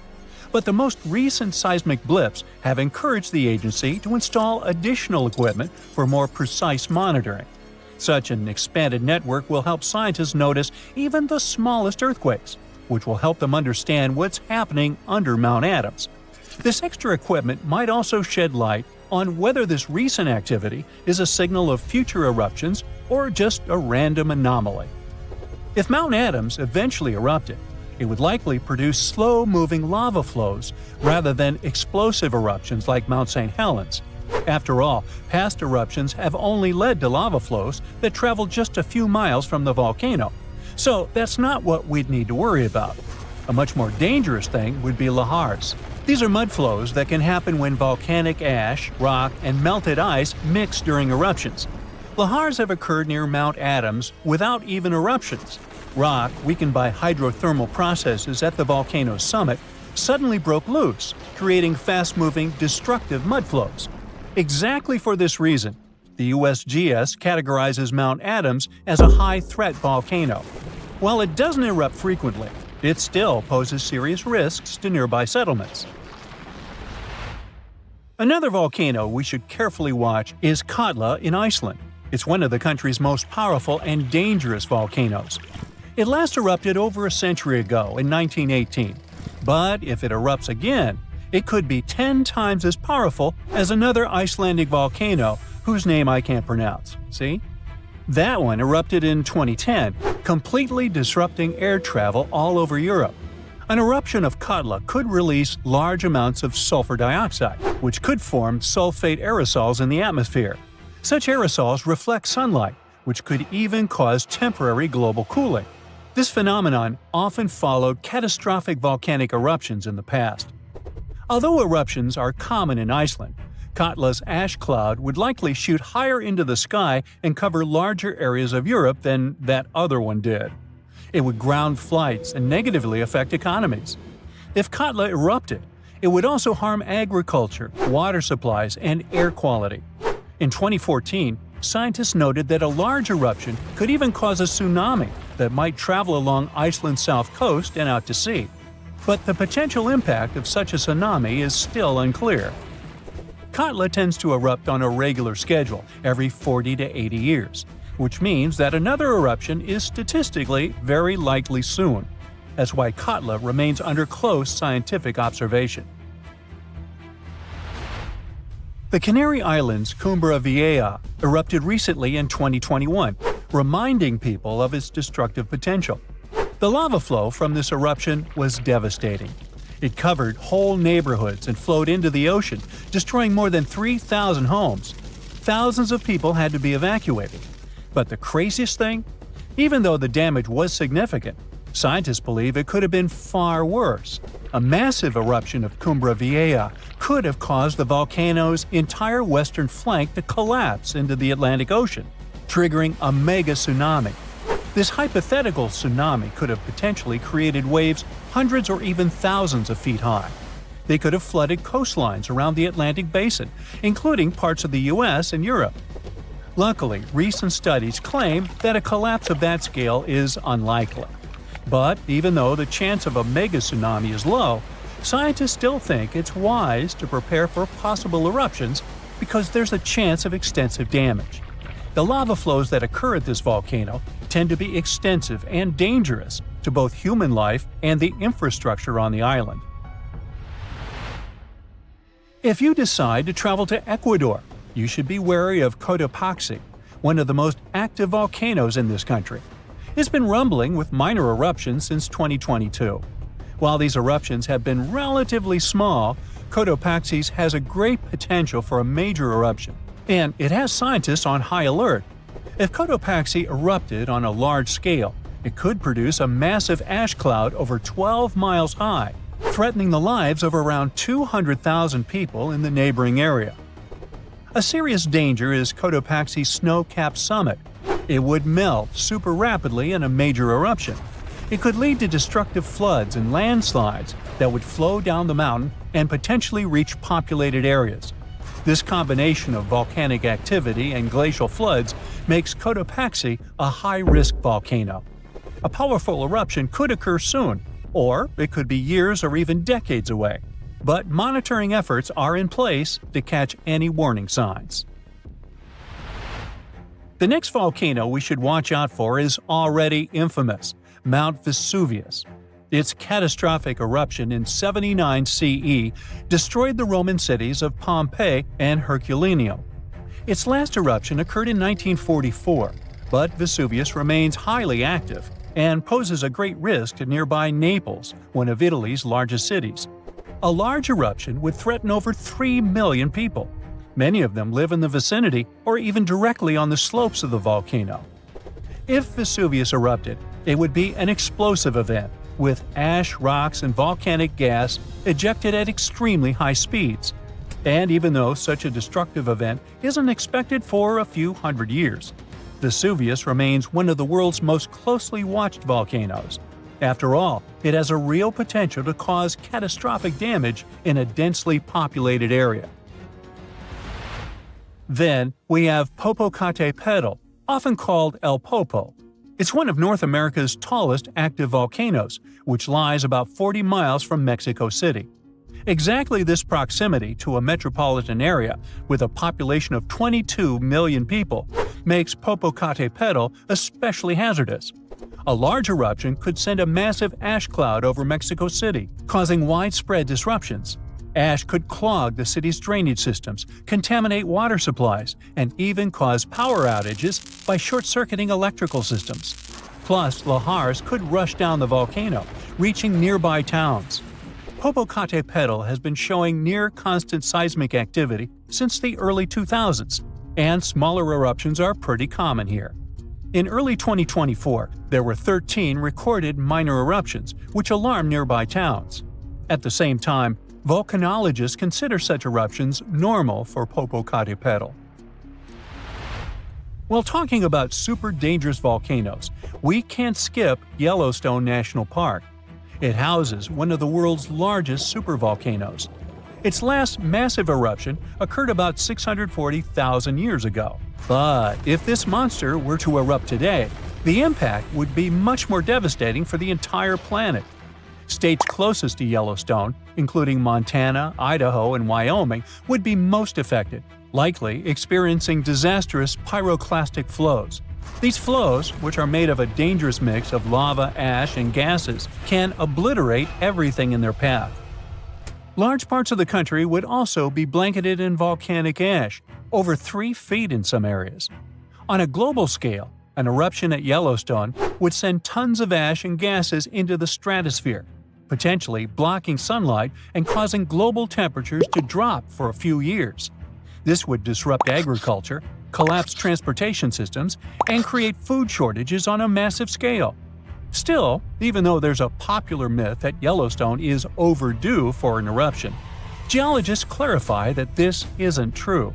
Volcanoes don't follow precise timetables, and the activity at Yellowstone doesn't indicate an imminent eruption. So yeah, that's good news. It's the 15th of January, 2022, 4:47 p.m. local time. It will start any moment. Here, do you feel these jolts? The South Pacific is about to experience one of the most powerful volcanic eruptions ever recorded by modern instruments. The eruption begins at Hunga Tonga Hunga Ha'api, an underwater volcano in the Tongan archipelago. The eruption itself is enormous. Its volcanic explosivity index is at least VEI 5, with the maximum being 8. It's as powerful as such historic catastrophes as Mount St. Helens in 1980 and Mount Vesuvius in 79 CE. The eruption releases a staggering 2.4 cubic miles of volcanic material and sends over 150 million tons of water vapor into the stratosphere. This amount of water vapor would have been enough to fill 58,000 Olympic swimming pools.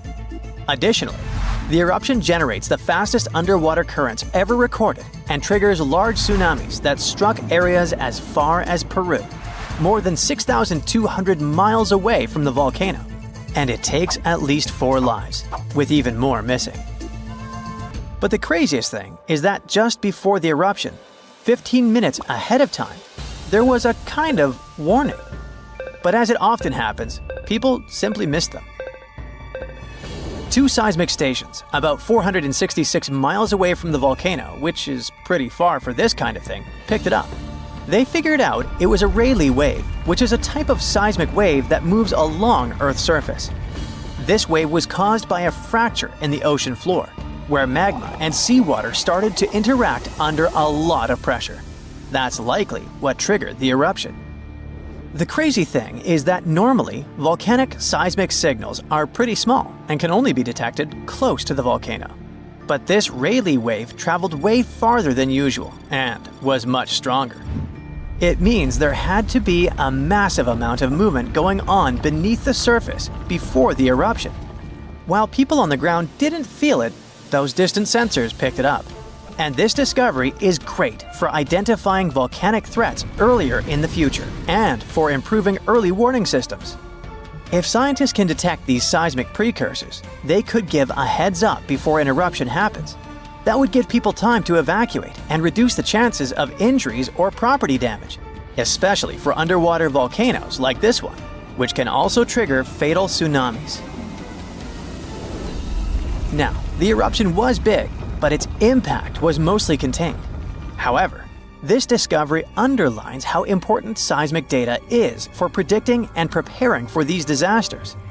Even though this precursor wasn't used to issue a warning during this eruption, the idea that we could use this kind of information in real time during future eruptions is really promising, especially for underwater eruptions, which apparently might give us more warning time than we thought. Even though we wouldn't have been able to hear that precursor warning signal, there is a sound so loud it could actually finish you. And while such sounds are incredibly rare, the loudest noise ever recorded was indeed fatal to those who were close enough. On 27 August 1883, the eruption of the Krakatoa volcano in Indonesia created the loudest noise ever measured. It's thought to have been an astonishing 310 decibels at the source. To put this in perspective, a hand drill produces the sound of 98 decibels. The noise produced by a jet engine measures 140 decibels. And the sound of 180 decibels is capable of destroying your hearing tissue. So, the sound Krakatoa produced reached more than 170 decibels at a distance of 100 miles. And sailors aboard a ship just 40 miles from the eruption had their eardrums burst from the sound. The explosion's reverberation was so powerful that it was heard 3,000 miles away. In fact, at a farm in Alice Springs, Australia, over 2,200 miles away, sheep farmers reported hearing what they thought were gunshots. The sound from Krakatoa traveled around the world multiple times. Although no one heard the explosion beyond 3,000 miles, spikes of atmospheric pressure were recorded in places as far away as Canada and England. Those must have been the sound waves produced by the eruption traveling around the globe. Sound above 150 decibels can potentially cause life-threatening harm. In particular, sounds between 170 and 200 decibels can result in lethal conditions, including burst lungs. Anything over 240 decibels could cause fatal injuries, and you don't even want to know what those are. I'll just say that those sometimes happen to cartoon characters, but rarely to people. The scientific explanation behind this is that sound is essentially a wave of pressure, which can travel through both solids and liquids. And, in the case of an incredibly loud sound, pass right through the human body. If the pressure from such a sound is high enough, it can rupture eardrums and internal organs, causing significant and often fatal damage. Now, you probably know how volcanoes sometimes have small earthquakes before they erupt. Well, they often produce this weird sound called a harmonic tremor. The sound kind of hums, and the frequency of the hum gets higher and higher until it suddenly stops just before the volcano erupts. The sound has been recorded at a bunch of volcanoes around the world. But the thing about Redoubt Volcano in Alaska is that its tremor is so intense, people can actually hear it. It's like the volcano is letting out this crazy scream right before the eruption. According to a geophysicist at the University of Washington, the frequency of Redoubt's harmonic tremor is so high that it is barely perceptible as a low bass hum, and that's at its highest pitch. All because the pitch of Redoubt's tremor exceeds that of any other recorded volcano. It questions the limits of the existing models used to explain these phenomena. That's why researchers had to propose a new model to account for these unusually high-pitched tremors. Most volcanoes produce sound when magma bubbles vibrate as they rise through cracks in Earth's crust. But in the case of Redoubt, Scientists believe that the harmonic tremor and associated earthquakes occur when magma is forced through a narrow opening under immense pressure. The thick magma sticks to the rock surface inside the conduit, a channel or pipe that carries magma from a reservoir or chamber to the vent. As the pressure builds, the magma moves upward. This makes it stick again until the pressure forces it to move once more.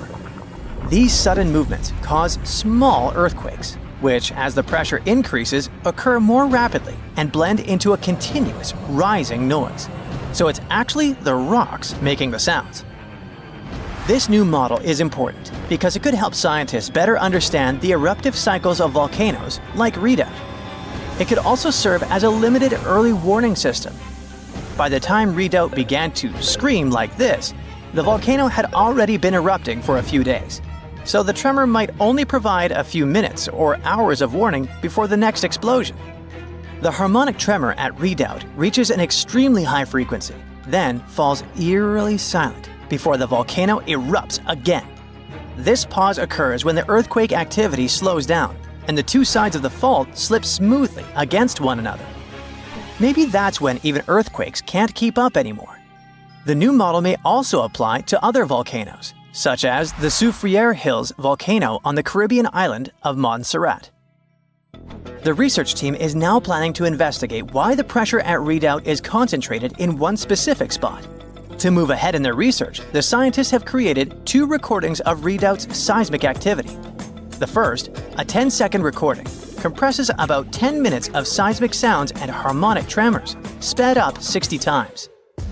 The second, a 1-minute recording, condenses roughly an hour of activity, including more than 1,600 small earthquakes that had occurred before Redoubt's first explosion with harmonic tremor. These recordings could provide crucial insight into the dynamics of volcanic eruptions and the signals that precede them. If you walk through this small stone doorway in Hierapolis, Turkey, you might never come back alive. Back in ancient times, people thought it was some sort of portal to the underworld. Romans would go in carrying perfectly healthy bulls, but after a few minutes, they would watch these animals collapse as if hit by some mysterious force. But what's even weirder is that nothing happened to people. They could walk in and out just fine. Now, recent studies might have an answer for these eerie happenings, and it all has to do with people's heights. The gate, known as Plutonium, named after Pluto, the deity of the underworld, is a stone doorway leading to a small 32-square-foot cave. But the real danger is what is going on beneath it. Hierapolis is a super active geological area, and there's a big crack under the city that constantly emits volcanic carbon dioxide, which comes up as a visible mist. During the day, the sun dissipates the gas. At night, the gas forms some kind of a carbon dioxide lake on the sheltered arena floor. At dawn, you need to get out of there before it's too late.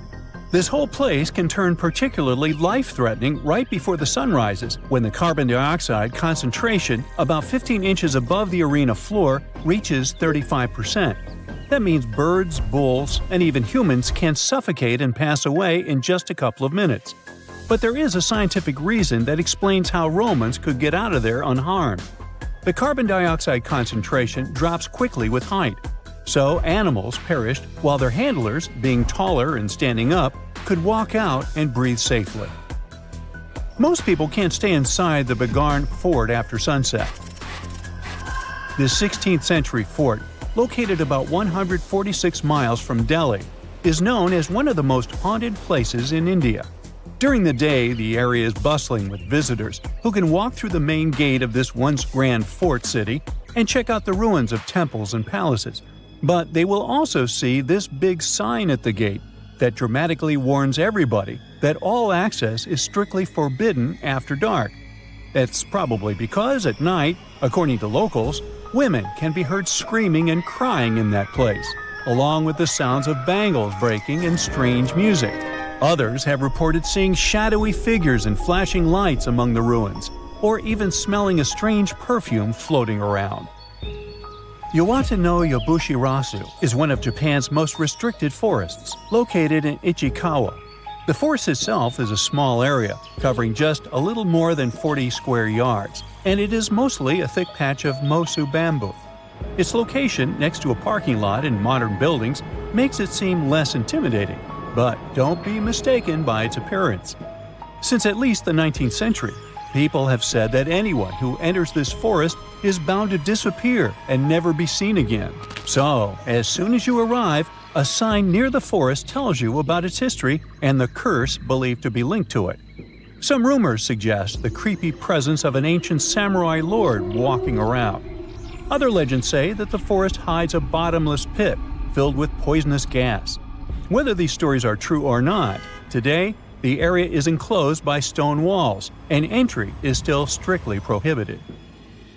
In a valley called the Dark Entry Forest in Connecticut, you will find Dudleytown, but you definitely shouldn't go inside. Not only has the land been private property since the 1920s, but it is also known as one of the spookiest places on Earth. This place was first settled in the early 1740s, and many of the original settlers were from the Dudley family. That's why it's called Dudleytown. There's a local rumor that the town's founders were descended from Edmund Dudley, an English nobleman who lost his life for treason. The legend says this curse followed the Dudley family all the way across the Atlantic to America, and their misfortune is said to be responsible for crop failures, mental problems, and several tragic incidents in the village. Again, it is all just rumors, since historians haven't found any real evidence to support these claims. Still, the pitch-black surroundings and the eerie Blair Witch Project vibe going on in that place fueled ghost stories in the 1980s. This led to many cases of vandalism in the following decade, and because of that, the landowners closed the area to the public. This old abandoned building used to be the fancy palace of King Farouk's family, who was the penultimate king of Egypt back in 1936. After his family members passed away, the palace was turned into a morgue. Locals say that today, the whole place is super creepy and off-limits. Some people have reported seeing light bulbs flicker and shadows move around, making strange noises. Once, a group of kids allegedly went inside and totally freaked out when they found all the doors had suddenly disappeared, leaving them in complete darkness.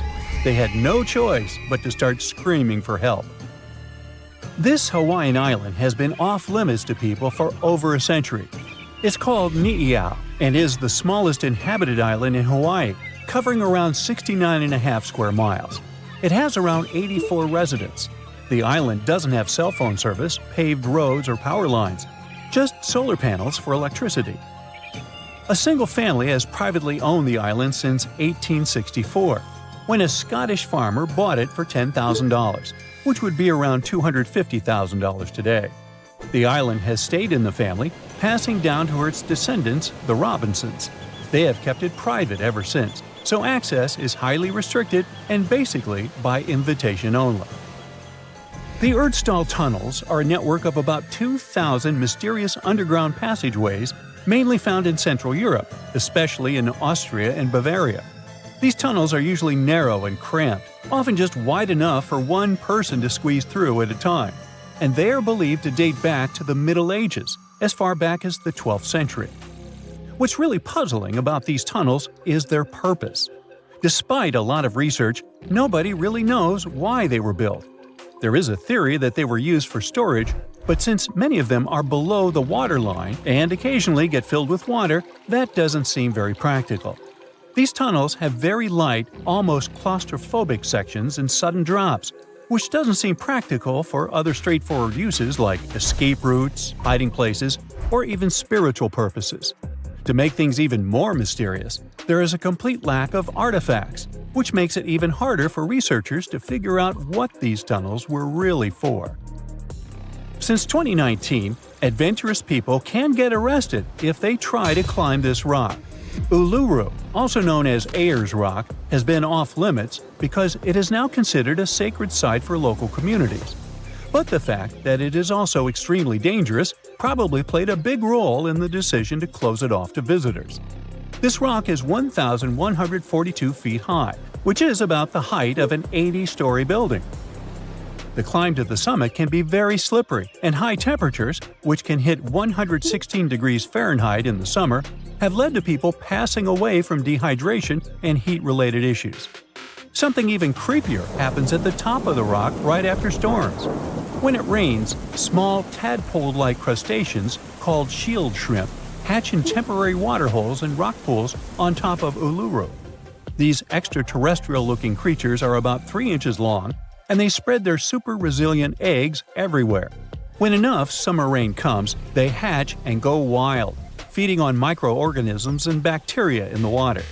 How these strange creatures end up in the fleeting pools on top of Uluru is still unclear, but the most likely explanation is that their eggs might travel there with the wind. The most exciting accidental discovery I've made in my life was a $10 bill in my old winter jacket. Some folks are luckier though, as they find underground cities from centuries ago or make inventions that turn them into millionaires. Velcro was invented after a routine walk in the woods. Kellogg's cornflakes were inspired by a chipped tooth, and Play-Doh saved a business empire from falling by chance. Back in 1998, electrical engineer John Williams found something that looked like an electrical plug sticking out of the ground. He started digging and noticed that it was stuck in a small rock.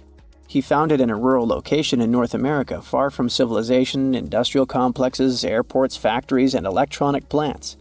This piece of electronics embedded into a solid granite stone got the nickname Enigmalith and a price tag of $500,000.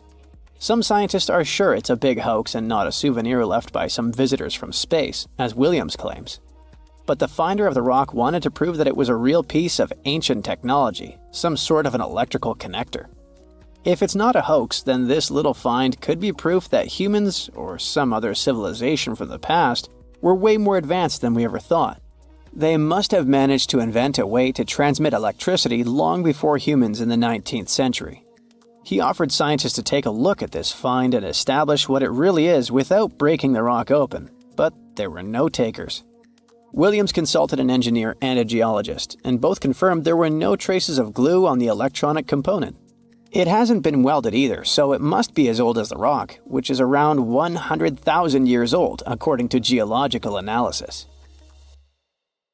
Dr. John Kellogg had a philosophy of biological living with regular exercise, massage, plenty of water, zero bad habits, caffeine, and no meat.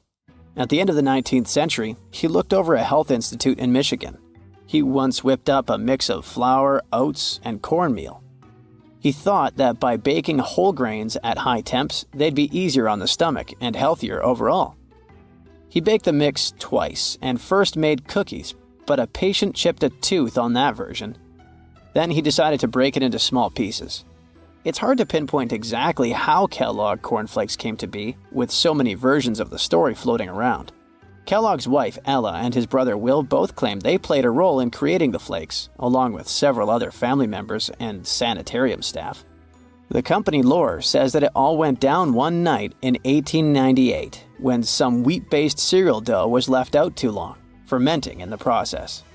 When rolled out thin, the slightly moldy dough turned into these perfect large thin flakes that got all crispy and yummy in the oven. Over the next few years, Will Kellogg kept tweaking the recipe and realized that corn, not wheat, made even crunchier, tastier flakes. His brand, Kellogg's Corn Flakes, has grown into a multi-billion-dollar company. Swiss engineer George de Mestral once went for a walk with his dog and came back with a concept that would later go to space. Once they got back from the woods, de Mestral noticed that his pants and his dog's fur were covered in the tiny barbs of the cocklebur plant. He examined the burrs under the microscope and noticed that they were shaped like tiny hooks that stuck to loops on clothes and fur. He decided to recreate that natural tech to design an extra strong fastener, one with many practical uses. He was testing different materials for his invention for so many years and finally settled on nylon. He also needed to design a special type of loom that could weave the fibers in the right size, shape, and density.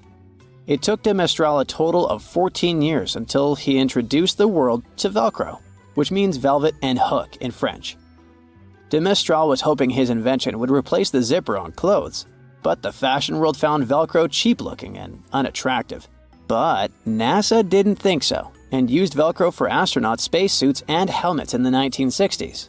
Now, Velcro is used everywhere, from footwear to toys to airline seat cushions. Before the middle of the 20th century, most homes were heated with coal. It left soot throughout the house, which was especially visible on wallpapers.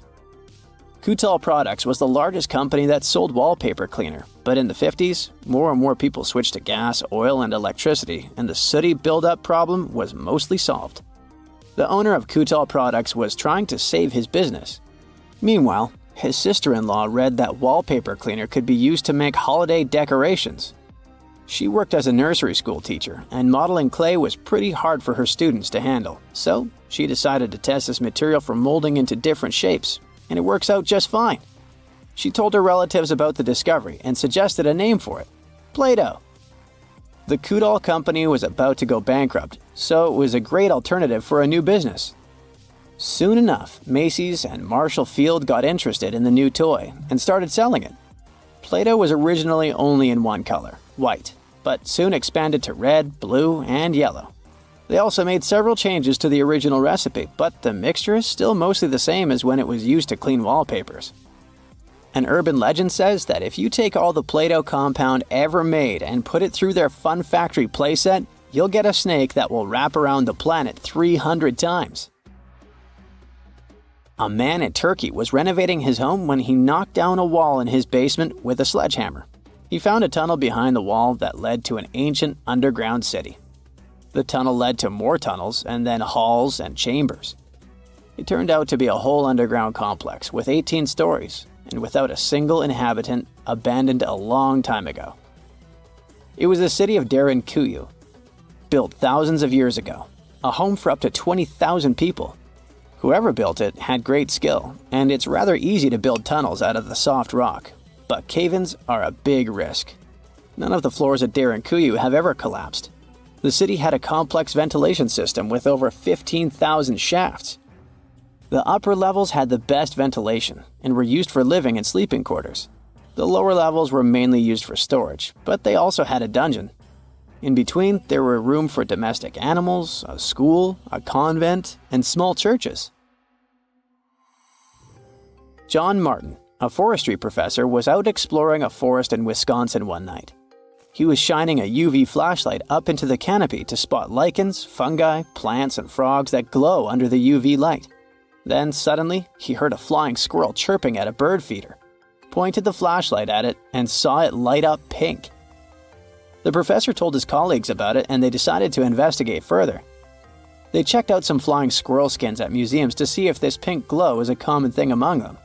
It turns out that almost all of the flying squirrel specimens they looked at had the same pink fluorescence. Non-flying squirrels didn't glow at all. Other animals with fluorescence, like puffins and chameleons, glow blue under UV light. The only other mammals with fluorescent fur are around 20 species of opossum.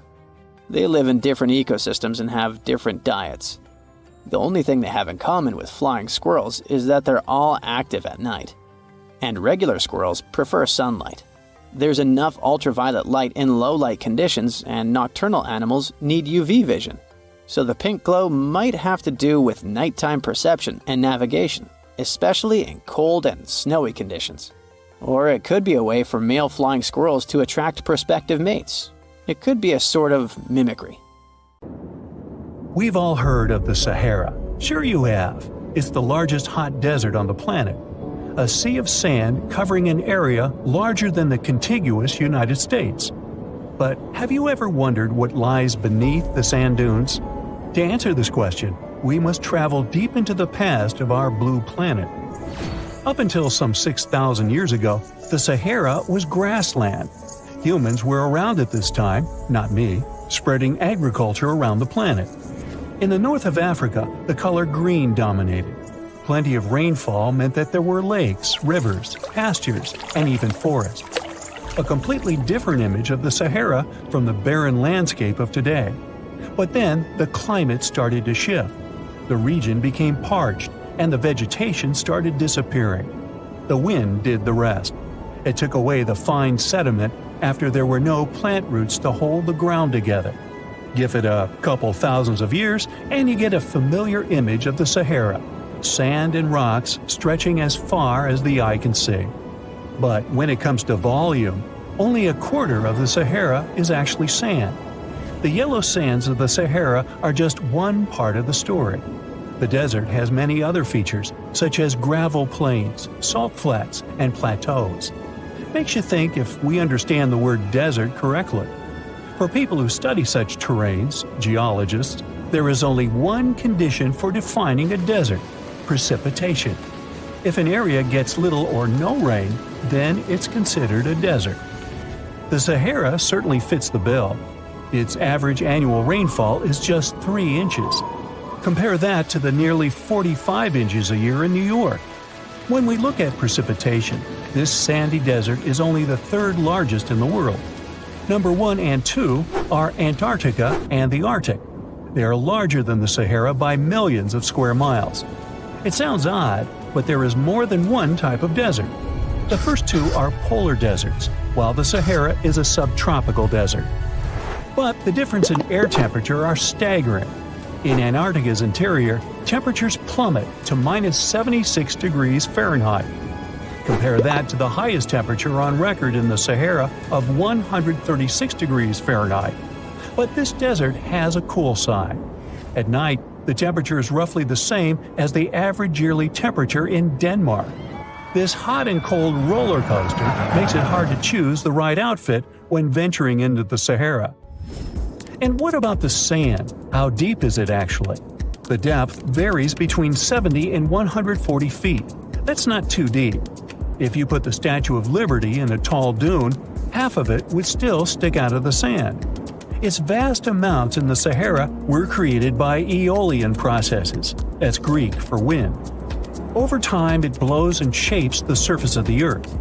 In dry areas with sparse vegetation, winds erode the ground much faster. That's what happened in North Africa. Under all that sand is the bedrock and cracked clay. If you started digging, you would find the same everywhere on the planet, with one important difference. There is some type of soil covering the bedrock. This is not the case in the Sahara.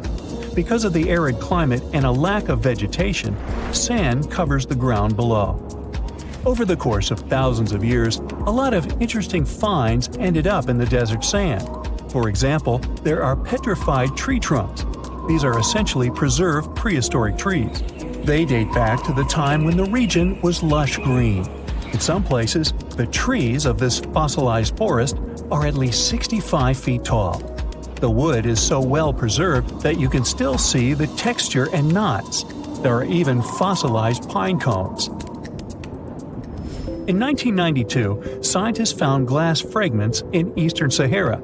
These canary yellow glass shards were scattered across hundreds of miles. They didn't belong to an ancient civilization, although ancient Egyptians used them to make jewelry. In fact, the breastplate of King Tut had a beautiful scarab beetle centerpiece made from this desert glass. For a long time, scientists were puzzled about the true origins of these fragments. They finally concluded that the glass was around 29 million years old. It is an impact tape. If that sounds like it has something to do with the word impact, you are correct. These rocks are formed when a meteorite hits the surface of the Earth. This generates a lot of heat. Scientists estimate that the temperature needed to melt this mineral was close to 3,000 degrees Fahrenheit. Apart from the regular fine-grained sand, we also have melted sand in the Sahara. But the desert conceals other unlikely artifacts. Shark teeth are a common find in Morocco, which sits in the western part of the Sahara. What are the fossilized teeth of these marine predators doing in the middle of the desert? This part of the world looked entirely different millions of years ago. There was a sea cutting right through what is now a desert. The Trans-Saharan Seaway ran the length of present-day Algeria and Mali. It was around 165 feet deep. That was enough for all sorts of aquatic animals to inhabit it. Large catfish, sea snakes, and of course sharks lived in the area. British archaeologists even unearthed a turtle shell in Mali in the 1980s. For centuries, there was even an entire city hidden under the desert. Timgad was a Roman outpost constructed by the Emperor Trajan around the year 100 in the current era. For various reasons, its residents abandoned it around the year 700. The sands of the Sahara soon engulfed the city. It had remained hidden for nearly 1,000 years. Then, in the 1700s, a Scottish explorer started digging out the city. His team first uncovered a sandstone triumphal arch 40 feet high, similar to the ones we can see in Rome and Paris today. An amphitheater soon popped out of the sand, and it was followed by well-preserved statues of Roman emperors. The Scotsman's find was so impressive that no one believed him at first. It took 2 more centuries for archaeologists to fully excavate the city during the 1950s. The site covers a surface as large as 10 polo fields. The ruins reveal the full mastery of Roman city planning. All the streets meet at a right angle in what is known as an orthogonal grid. You can find the same layout in modern cities such as New York. Historians estimate that during its heyday, 10,000 people called Timgad home. Different nationalities lived here, from Romans to people of African descent. Today, more than 2.5 million people live in and around the Sahara. They are spread across 11 countries in total, and their living space is growing. The desert is 10% larger than it was just a century ago. This process doesn't involve sand pouring out of the Sahara. The ecosystems on the edges of the desert simply change over time. The wind blows the soil away and vegetation dwindles, the perfect conditions for the formation of a desert landscape. These changes are happening in the Sahel, a region south of the Sahara Desert. That's why the African countries have recently come together for a project called the Great Green Wall. The primary goal is to stop the desertification of the Sahel and hold back the sands of the Sahara. Their plan is ambitious and involves planting a wall of trees from the west to the east of the African continent. The proposed forest is not only going to be long, but wide as well. The Sahara and the Sahel share a historic bond. Since antiquity, camel caravans have been making the journey from Africa's Mediterranean coast in the north to the savannas in the south. The golden age of this trade kicked off in the 9th century. The perilous journey took several months to complete. The route was 2.5 times longer than the length of the Grand Canyon. Explorers still find evidence of these ancient caravans hidden away under the sands of the Sahara. Tartessos, a mysterious, highly developed society that once flourished and then, without any warning, suddenly disappeared. Moreover, before they were completely gone, they performed some strange rituals, as if they were trying to save themselves from something. But what happened to these people? Let's try to find out. Let's go to the southwest of Spain, to about 2,500 years ago. Once, there was a beautiful city here, a trade center of Tartessos. Imagine the temple in the middle of a deserted town. A breathtaking, monumental 2-story building. There's a thick smell of frying meat in the air, and the smoke from its frying rises high into the sky, covering the patterns of the sanctuary. The sun has already set, and it's time to prepare for the ritual. We enter the ancient monumental hall.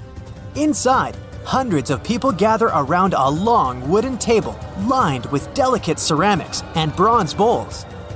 They feast and drink. These people have much more fun than the animals outside the building. These animals are being prepared for the ritual. Horses, cows, pigs, donkeys, even dogs. All of them were brought here to appease the deities. And what happens after the ritual itself is even crazier. At the end of the ceremony, people take torches and set fire to the whole building. Everything turns to ashes and coals, and when the last embers fade away, they take shovels and begin to bury this place. It will take them at least several days to bury the former sanctuary under piles of earth. They work tirelessly. In some places, the thickness of the layers of mud and clay will reach almost 14 feet. And then, these people, the last known Tartessians, just leave this place and disappear from our world forever. But what just happened? Why did they even do all this? Let's start from the beginning. Tartessos was first mentioned in Greek and Roman texts thousands of years ago, but for a long time, We had no idea what it even was. All the descriptions were contradictory and confusing. Some archaeologists thought that Tartessos was a kind of seaport. Others thought that it was a river or a water reservoir. They even said this place could be connected with the mystical Atlantis. But there was nothing to back it up with, so the scientific community quickly rejected this idea. But today, we know the truth. Tartessos was an ancient civilization. It's been located on the Iberian Peninsula, one of the southernmost islands of Europe. It flourished in the 9th to 5th centuries BC, and then, around 2,500 years ago, suddenly disappeared. They were quite rich. The island had rich reserves of metal, so their economy was thriving. Silver, copper, lead, and other good things were mined in the local Sierra Morena Mountains. Almost all the locals were engaged in trade. For them, it was a common thing. Isn't that strange that there were so few records left about them? And not so many monuments of their culture have survived to this day. In total, throughout Spain, scientists were able to collect around 20 archaeological finds related to Tartessos. 3 of them were excavated in the Guadiana Valley: Canto Roano, Casas del Turrunuelo, and La Mata. Let's start with the first one. Canto Roano was discovered in 1978. This find was one of the most significant pieces of the puzzle. This is one of the most beautifully preserved structures of the Tartessian civilization. Not only the walls have survived to this day, but so did the altar, the moat, and even several artifacts. For example, some jewelry and wine glasses. It was a square building surrounded by a deep moat filled with water.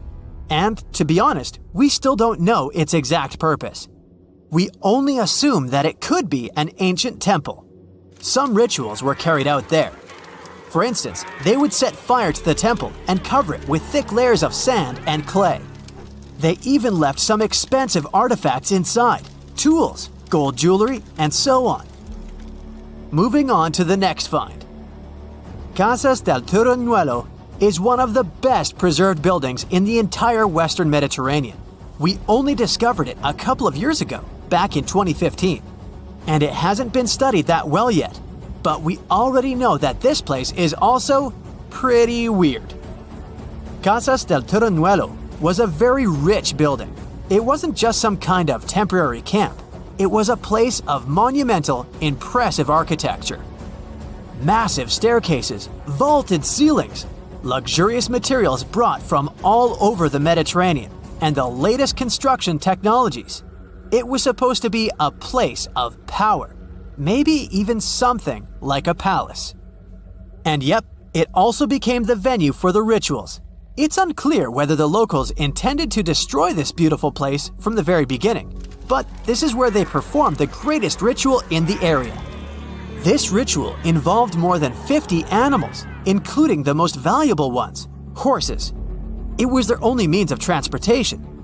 The fact that these people gave away their horses may indicate that they plan to stay here for some time. Perhaps they hope to appease the deities and settle on local lands. The ritual was carried out exactly as they intended. And just like Canto Roano, this place was also set on fire. When the ritual ended, the locals buried this place and left, disappearing into the countryside of the Iberian Peninsula. Now it's an abandoned and quiet place. Just like Canto Roano, it's been standing here untouched for more than 2,000 years.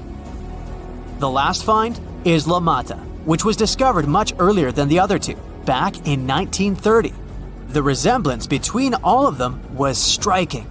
La Mata had the same fate. It was burned and forgotten for centuries. All of this is very strange and mysterious. It seems like the locals were fleeing from something. Perhaps something happened that made them start building these banquet halls and arranging large-scale rituals. They thought that their deities turned away from them and tried to appease them. But unfortunately, it didn't work. As a result, they were forced to leave their temples and soon disappeared altogether forever. And by the way, why did they disappear at all? Well, this is another mystery of this civilization. One of the most important questions is, Did they know that they were going to disappear? Or was it something unexpected? Did they suffer some kind of sudden catastrophe from which they were trying to escape? Or something else? Scientists have several theories on this. The first theory says that there may have been several major earthquakes and subsequent tsunamis in this region.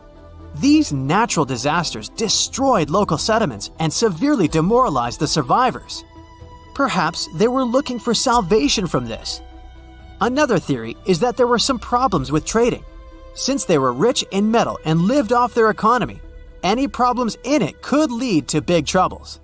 If they had some kind of mining crisis, then relations between different nations could worsen greatly, and things could get pretty nasty. The truth probably lies somewhere in the middle. The most current theory says that around the 6th century BC, a large-scale tsunami hit the port. This greatly damaged the economy, which worsened the relationship between Tartessos and its neighbors. In any case, this seems to be speculation. This place is like a dream come true for archaeologists. It stores a huge amount of information and secrets that we have yet to unravel. The Tartessians had no idea that by burying their artifacts, they were making a real gift to the scientists of the future. And while scientists continue to study them, we can check out the stuff they have already discovered. History lovers can see Tartessian tools, horse figurines, and decorated ivory in the Archaeological Museum of Badajoz. Let's hope that in the future, scientists will learn more interesting things about this civilization, and we'll finally find out what happened to them. The unanswered mysteries surrounding ancient civilizations have been a source of inspiration for many conspiracy theorists. In fact, some of these mysteries are so interesting that many of us either already believe them or would like to. One thing is for sure though, none of those thousands of conspiracy theories have ever been, classified. Or have they? We're all aware that the CIA has done some questionable things throughout history for the sake of national security, but you wouldn't expect a book to be both a national and international threat. The CIA recently declassified parts of a book that talks about lost ancient civilizations and the catastrophic events that made them vanish thousands of years ago. This mysterious book was written in 1963 by a guy named Chan Thomas, and it was going to be published by Emerson House in 1965 until the CIA got involved. For some mysterious reason, they classified the book, and it was never released to the public until recently. But here's where it gets interesting. The book was declassified in 2013 due to the Freedom of Information Act, but it wasn't released to the public until 2016, and what was released truly raises a few questions. The original version of this document was 284 pages long, but the PDF essay that was released was heavily censored, with just 57 pages, which makes it 1/5 of the whole document. The pages were edited before they were released to the public in such a way that you wouldn't even notice that the other pages were missing. Now, no one really knows why this book was classified in the first place, but it has some interesting content from what I've gathered. The author of the book had quite the imagination and a huge love for ancient civilizations. And even though what he had to say is very thought-provoking, some of it is just bizarre. He believes that our planet is locked into a never-ending cycle of pole shifts and Earth crust displacements that are responsible for the mass extinctions of many civilizations which existed more than 6,000 years ago, even before the Sumerians. He believed that these events caused more damage to the Earth than meteors, and he bases this theory on a few artifacts that exist around the world but weren't really noticed until recently. But I'll get into that in a bit. Those mass extinctions that the book talks about include the end of the Ice Age, when huge 2-mile-thick ice sheets disappeared from northern Europe, Northern America, and Canada, and caused 100 species to go extinct. And here's how the author illustrates his hypothesis. He believes that there was a geomagnetic pole shift which caused catastrophic changes to both the atmosphere and the Earth's crust, resulting in the extinction of many civilizations over time. Now, even though the geomagnetic pole shift is a real thing, it doesn't just happen overnight. It happens really slowly, only about every few 100,000 years, according to scientists. But it's a bit more complicated than it sounds. It is a well-known fact that the North Pole is somewhere above Alaska, and the South Pole is close to the middle of Antarctica. Now, these are the geographic poles, and they'll always be north and south. However, the Earth's magnetic poles flipped a few 100,000 years ago. So if you had a compass, let's say 700,000 years ago, it would instead point south and show you the Antarctic. But the author of the book has a different theory. He believed that the flip of the north and south magnetic poles doesn't happen every few 100,000 years, but every 12,000 years, and that this flip occurs in just a few hours, causing a catastrophic apocalypse. He thinks this happens as a result of an explosion inside the Earth's core. This explosion causes the magnetic poles to flip, but it also causes the Earth's crust to move. According to the book, due to these catastrophic events, a lot of the Earth's continents that were submerged underwater rose above sea level in just a few hours. Now, here's where it gets interesting. The author also states that the Peruvian Andes were beneath the ocean before the last pole shift. And even though it seems far-fetched, since the Andes are approximately 22,000 feet above sea level, there was evidence to support that claim in the late 80s. Scientists found whale bones and fossils that are said to be millions of years old on top of the Andes and the Himalayan mountains. It's also suggested in the book that the deep freeze the Earth went through during the Younger Dryas event caused the Gulf Stream to be disrupted. And he points to some interesting evidence to support that theory.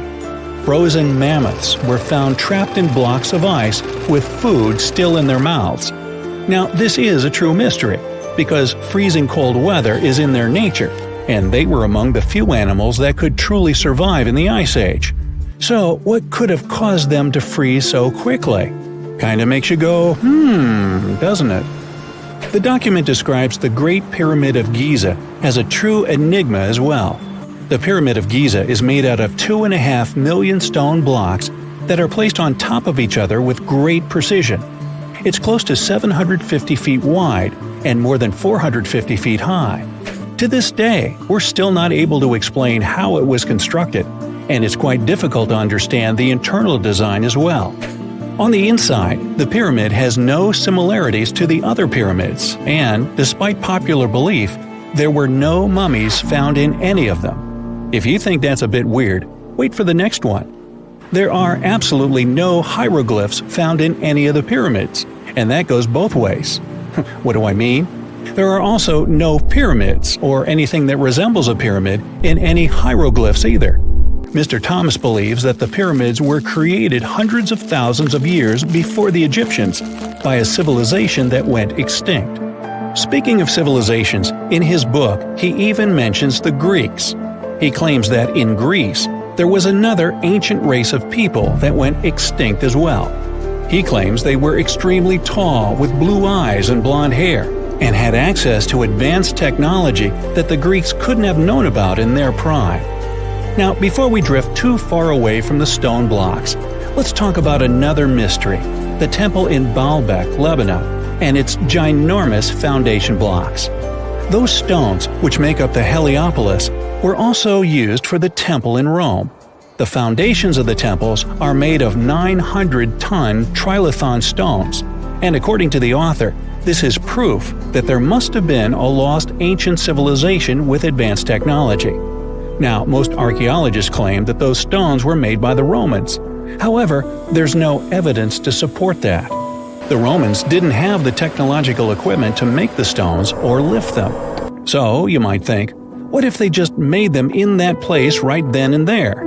Well, those stones were also lifted 30 feet high and were placed next to each other with mathematical precision. And let's not forget about the blocks on top of the Heliopolis in Lebanon, which weigh about 800 tons each. But wait till you hear the next one. The Romans don't even credit themselves for these stones. They claim that they built up the sides, but they don't take credit for the extraordinarily large and heavy foundation stones.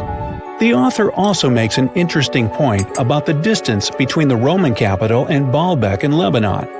Why would the Romans build the world's largest monolithic stones in such a remote area, and so far away from their capital, and never take credit for it? Well, folks, it's a mystery to me. Now, let's move on to the most intriguing enigma, Easter Island, which is located in the middle of the Pacific Ocean, or nowhere, if you will. The author questions how people found it or even settled in such a remote island that long ago. One of the signifiers of Easter Island are the Moai statues, and the mystery surrounding who they depict and why.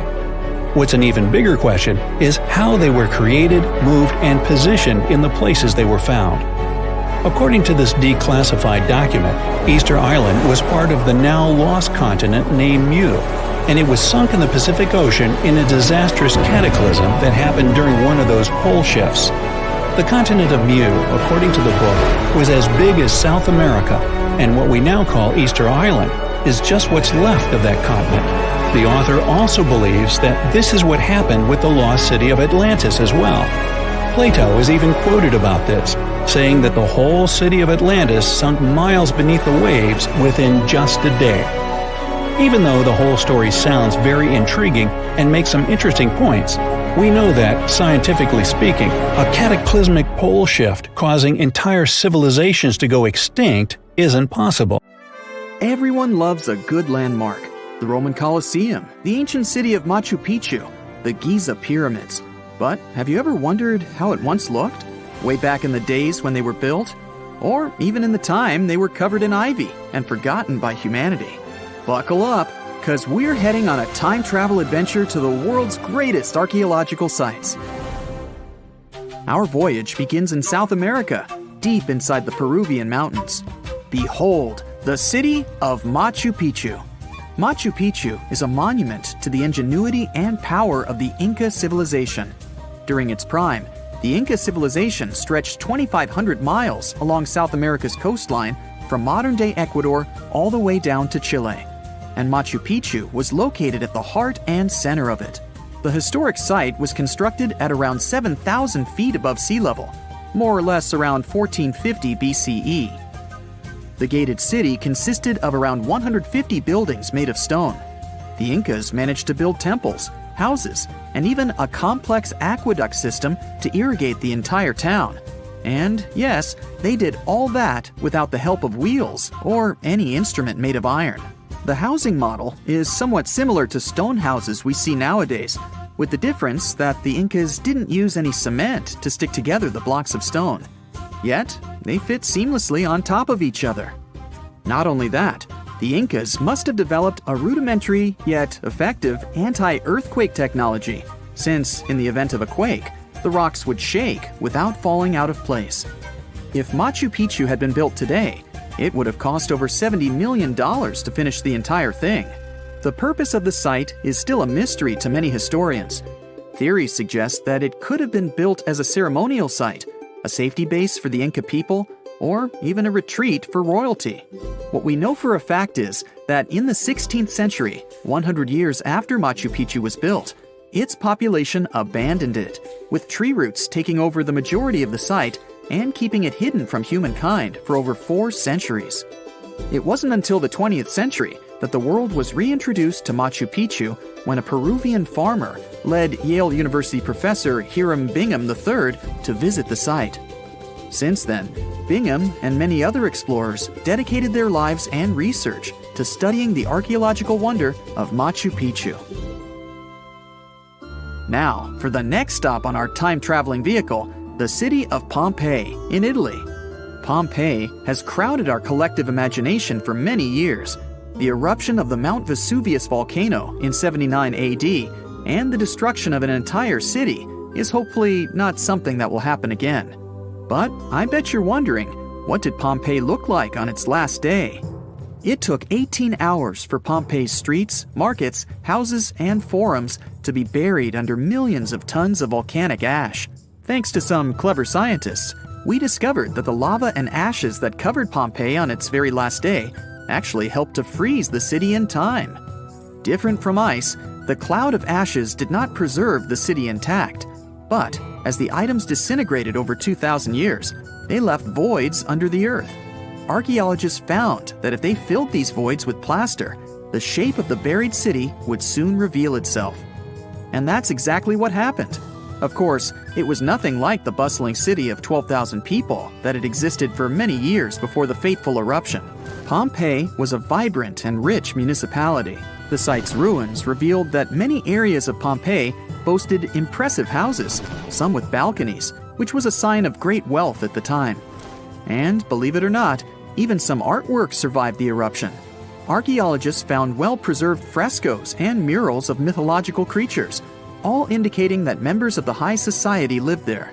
Ruins show the city even had thermal baths and showers made with luxurious materials. Oh, and apparently, the people of Pompeii had amazing teeth.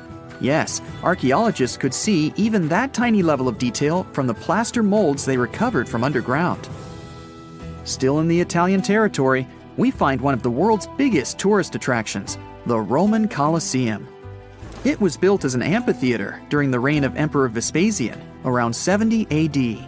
It wasn't until 80 AD that Vespasian's son, Emperor Titus, inaugurated the Colosseum. The monument was something to behold, with 157-foot-tall walls, over 80 entrances, and the capacity to host 87,000 people. All social classes and groups were welcome at the Colosseum, and this partly explains why it flourished for so many centuries. During the decline of the Roman Empire, around the 6th century AD, the Colosseum started being neglected and abandoned. The monument was looted, and some of its columns and stones were used to build infrastructure elsewhere. Only 1/3 of the original Colosseum still remains, and if it's big now, imagine what it once was. Greece was home to one of the world's largest empires. At the height of this empire, literally and historically speaking, more or less 2,400 years ago, the Greeks built a citadel known as the Acropolis. The Acropolis, which is composed of historical buildings, is considered to be one of the biggest landmarks of Western civilization to date. Tourists that visit the capital city of Athens today may be faced with yellowish and broken pillars of the Parthenon standing way up high in one of the city's hills. But way back when it was built, between 447 and 432 BCE, the imposing and majestic Parthenon was purely white, as the entire monument was built with gleaming white marble. The statues inside were made of gold. The Parthenon is a 23,000 square foot temple held up by 69 marble columns. The largest blocks of marble are massive, weighing around 10 tons each. And the most surprising fact is that the marble didn't come from Athens, but from a nearby site that stood 10 miles from the Acropolis, known as Mount Pentelicon. Historians intrigued by where the primary material for building the Acropolis came from found tiny and big blocks of marble all scattered around the floor of Mount Pentelicon. There was also a paved road that the Greeks had built to carry the rocks around. But perhaps the most impacting monument of all times is located at the heart of the Middle East, outside the Egyptian city of Cairo.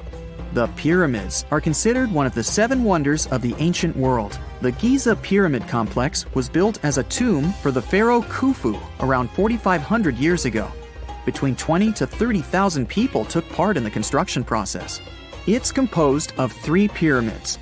The massive monument is made out of approximately 8,000 tons of granite and over 550,000 tons of mortar, which gives it the appearance it has today. Would you believe me if I told you that the pyramids didn't always look like this? Far from it. They were shiny white with a golden triangular tip at the top. This is because the Egyptians used over 6 million tons of limestone to cover the entire rocky, step-like structure, all so that they could gleam white under the unforgiving sunlight of Egyptian skies. The Pyramid of Khufu remained the tallest structure on Earth made by humans for over 3,800 years. It was the only 8-sided pyramid in Egypt and was believed to align with Orion's belt. It's considered to be the most aligned construction facing north. In 1979, it was inscribed on the UNESCO World Heritage List. Let's head on down to the Indian city of Agra to quickly visit the Taj Mahal. You may know it as the Taj, but it can also be called by its more endearing name, a teardrop in the cheek of time. The Taj took over 22 years to build and was commissioned in 1632 by Mughal Emperor Shah Jahan as a declaration of love for his third and favorite wife, Mumtaz Mahal.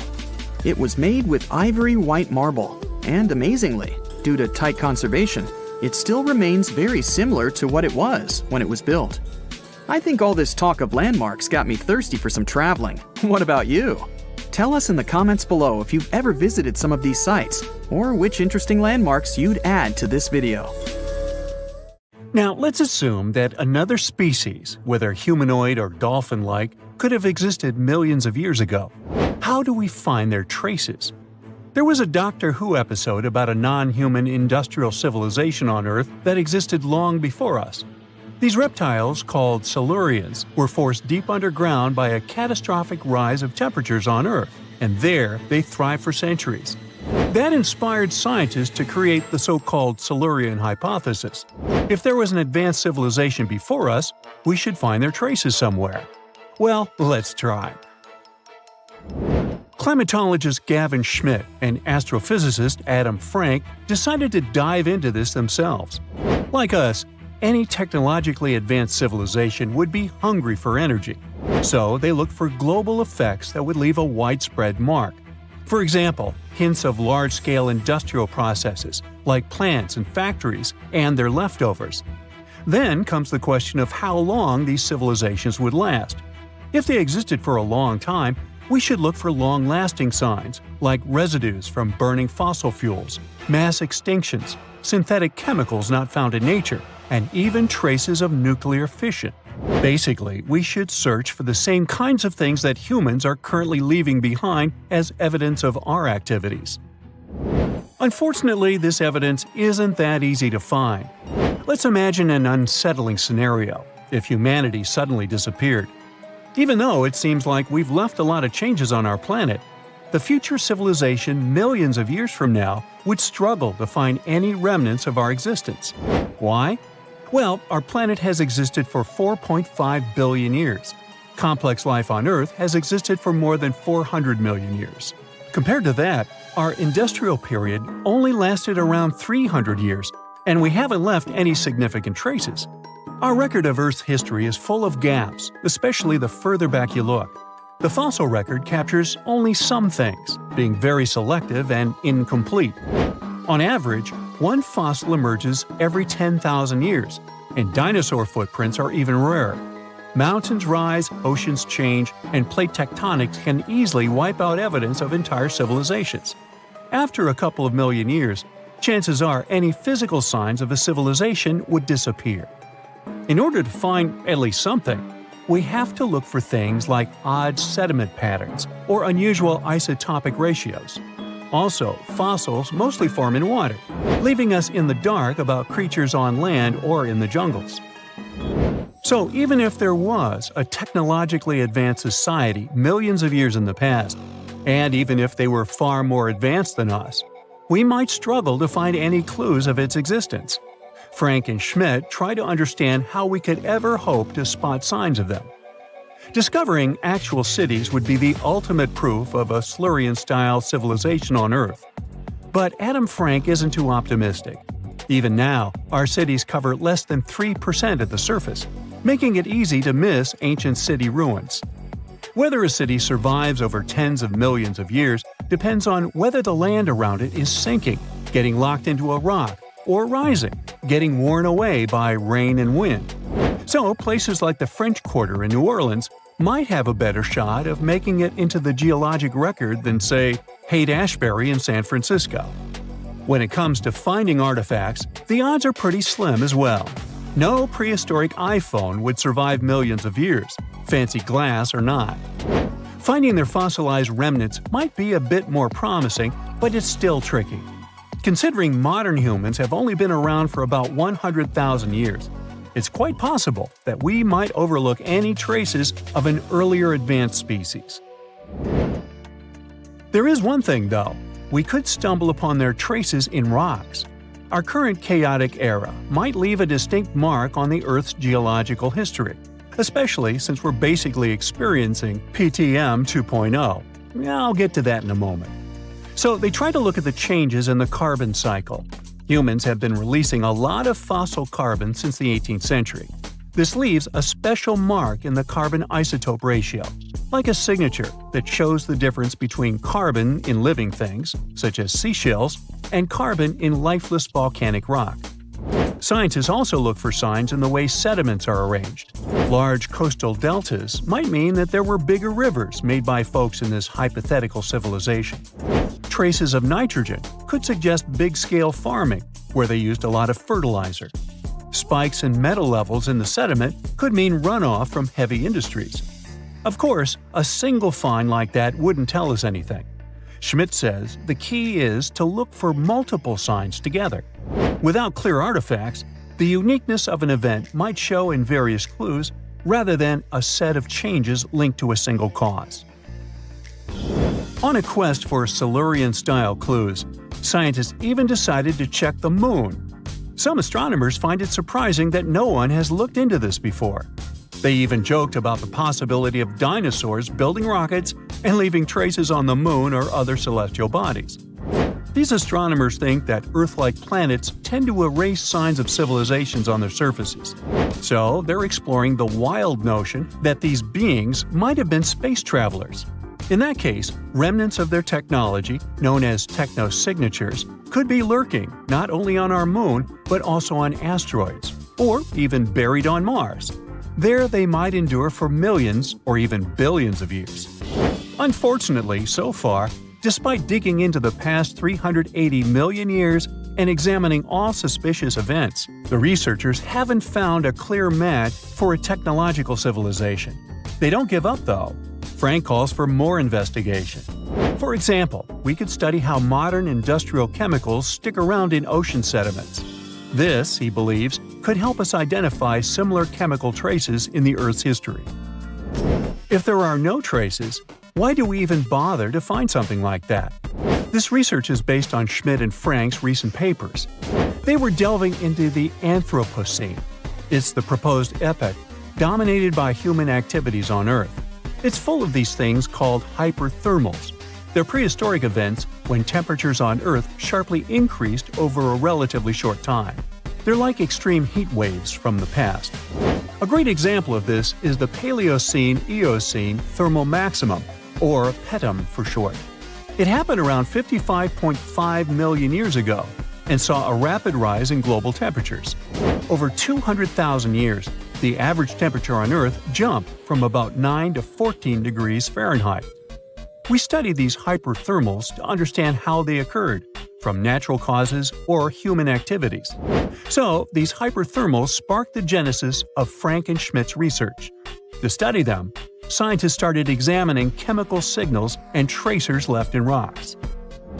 When doing that, Schmidt and Frank uncovered some eerie parallels between all the climate issues we have today and past periods of rapid temperature shifts. There's a close similarity between the PETM and other hyperthermal events. So all this work isn't just about solving a historical mystery. Understanding our impact on the environment can guide us to finding better ways to live in harmony with the planet and avoid becoming a forgotten species in the future. Our Milky Way is filled with lots of planets that could be just right for life, but we don't know if there are other civilizations out there. Earth is the only place we know of with living beings. About 200 years ago, people wondered if there might be civilizations on Mars. Back then, it was a real question. But once we got pictures from space probes, we decided there wasn't any evidence for it, and that idea got stuck in our minds. Now, it's not even considered a valid topic for serious science. It's seen as kind of silly. But no one has set clear limits on what could have happened on our own planet a really long time ago. So, even if there is no proof, we shouldn't throw away the possibility. Don't forget, it took humanity a while to recognize dinosaurs. Maybe Silurians are just patiently waiting for their time. You're walking down the street.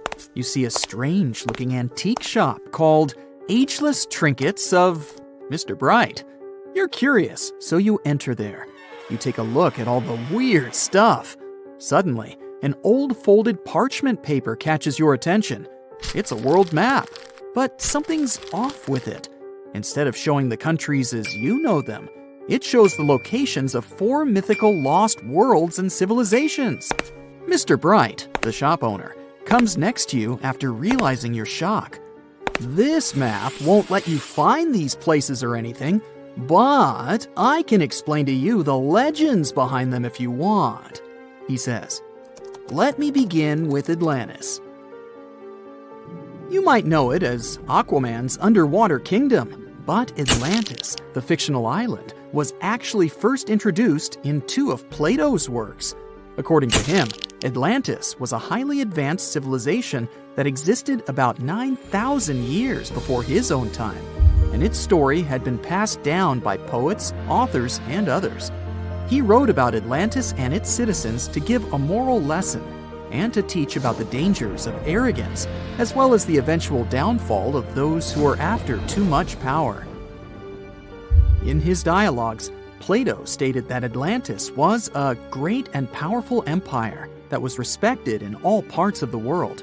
It was founded by beings who were half deities and half human, and became a great naval power after a while. Being an island filled with gold, silver, and other precious metals certainly helped their case. But besides that, it was also known for its breathtaking architecture and state-of-the-art technology, as well as its countless rare and exotic wild animals. Atlanteans were proud of their great achievements and the perfection of their civilization, but their excessive pride was going to bring their downfall. They believed they were so superior that they could gain control over any nation. This led them to launch a series of invasions. They conquered many of the Mediterranean lands, but when it was time to enter Athens, Athenians pushed back with an extraordinary force, so the Atlanteans were finally defeated. Plato stated that deities then got angry at Atlanteans because of how wicked, greedy, and immoral they became. So they punished them by sending earthquakes, which caused Atlantis to sink beneath the sea. Although the earliest written records of Atlantis were Plato's works, some people still believed his story to be based on truth and tried to identify the island of Atlantis with actual countries. Some people suggested it may have been located in the Mediterranean Sea, near the coast of Spain or Italy. Others thought it may have been located in the Caribbean, off the coast of Central or South America, but there was no solid evidence to support any of these claims. One theory, in particular, seemed more plausible than the others, though. Located in the Aegean Sea, the island of Santorini was the home of a highly advanced Minoan society. However, due to a huge volcanic eruption, it was destroyed about 3,600 years ago, causing the Minoan civilization to suddenly disappear. These similarities between the fictional Atlanteans and the historical Minoans made Santorini a good candidate for the speculations. Yet again, there were still major flaws with it, such as how the time when Plato said Atlantis was destroyed doesn't coincide with the time of Santorini's eruption. So Atlantis still continues to be regarded as nothing more than a popular legend in the scientific world. Now, let's move toward the northeast direction on the map, Mr. Bright says. According to Celtic Breton mythology, there once was a magnificent city called Ys, also known as Caris, that towered over Douarnenez Bay in France's Brittany region. It was the most wealthy city in the entire Atlantic. It was especially famous for its beautiful gardens and buildings, and its citizens were all living comfortably and happily there. Dahut, who was King Bradlon's daughter in Breton legends and literature, had a deep love for the sea. She begged her father to build a city at the edge of the sea, and that is how the city of Ys was established. Little did she know that she would be the one responsible for the destruction of her father's beloved gift. You see, since the city was surrounded by the sea, it needed to be protected by a dike equipped with floodgates, and these gates could only be opened at low tide. And the only one who had the keys to these gates was the king himself. One day, a handsome red knight arrived at the city, but couldn't pass the gates. Dahut was so taken by him that she wanted to let him in. She knew that her father was the keeper of the only key to the city, so she sneaked into his room, and stole it from him. Then she gave it to the Red Knight so that he could enter the city and they could be together. However, the Red Knight turned out to be the Prince of Darkness, and he intentionally left the gate open to the raging sea. The waves soon swallowed all of Ys. King Gradlon was able to escape on his magical horse, but Dahut couldn't. She turned into an evil mermaid who lured sailors into the sea. Today, if you go to Quimper, a city in Brittany, northwest France, you can find the statue of King Gradlon riding on his horse. Although the city of Ys is a legend, Brittany coast locals believe that on the days when the waters are calm, you can still hear the tolls of the city bells deep under the sea, if you listen carefully. Mr. Bright then points at the Indian Ocean on the map and says, "Now, have you heard about Lemuria?" Back in the mid-1800s, a few scientists suggested that there was once a continent that existed in the Indian Ocean, somewhere close to the south of modern-day Sri Lanka. The first one to popularize this theory was the British lawyer and zoologist Philip Lutley Sclater. In his paper, The Mammals of Madagascar, he stated that he found lemur fossils in India, and not in Africa. However, this discovery was extremely shocking to him because of the fact that lemurs' original homeland, Madagascar, is much closer to Africa. He proposed that this was possible only if some larger continent connected the two once. He stated that this continent must have eventually sunk to the ocean floor. He then named it Lemuria, and hence the theory was born. People who came after Sclater took his theory a step further and thought that Lemuria was also the home of an extinct race of humans called Lemurians, who had 4 arms and enormous bodies, and were also the ancestors of modern-day humans, as well as lemurs. Of course, as new scientific discoveries were made on plate tectonics, evolution, and the study of DNA, the theories regarding the fictional continent called Lemuria were debunked. The last fictional land on the map is Agartha, Mr. Bright says. Taking its roots from Eastern mysticism, one legend says there's a kingdom called Agartha that is located deep beneath the surface of the earth. It's where all 4 corners of the world are connected by paths and tunnels. It is said that there's a secret entrance into Agartha hidden in the Gobi Desert, and it's built by Agarthans themselves using advanced technology that can't be detected by us, the surface folks. According to some beliefs, Agartha exists to counterbalance the energies of those who live above the surface. While we live in a state of rush and heightened emotions, this world beneath us is the total opposite. Some even say that those who escaped Atlantis fled here to continue their lives inside the Earth's core. And yet, others think it's actually a land that's crawling with all kinds of monsters. But there's no need to be scared, since modern science proved Earth's core is not actually hollow and is a solid hot iron ball. So you can cancel your journey plans to the center of the Earth if you've made any. Thanks, Mr. Bright. Rekat structure is a giant formation in the Sahara that looks exactly like a giant bullseye. It's so wide that you can see it from space. Even the CIA got interested in it. In 1965, they planned a flyover looking for geomagnetic anomalies. The findings are still classified. Perhaps the theories are true, and this place is truly the lost city of Atlantis. Now, Atlantis supposedly sank beneath the waves, but recent discoveries are pointing us in a different direction. This is an ancient story that goes far back in time, and Plato was the first to mention it. The place had loads of greenery and a curious structure. 3 concentric circles of land surrounding 2 circles of water. 2 key quotes from Plato's writing suggest that Atlantis might not have been a typical island in the middle of the ocean. Plus, Atlantis had a major influence from Africa and Europe, challenging the idea of it being in the Atlantic. It turns out that the Eye of the Sahara and Atlantis look alike. When astronauts saw the Eye of Sahara from above, they initially suspected a meteorite impact crater, but the rings of the structure matched the layout described of Atlantis. More importantly, the Sahara wasn't always a desert. It turned from a tropical region into a desert around 11,000 years ago.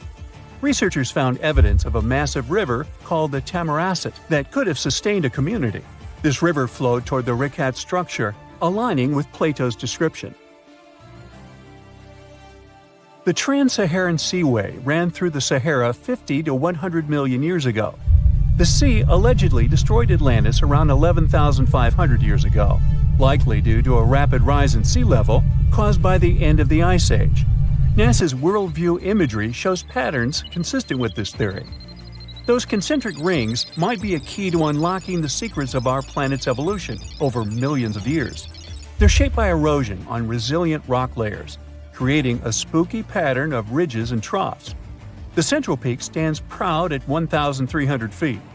The central part has undergone a significant erosion makeover, revealing a circular structure with a raised peak.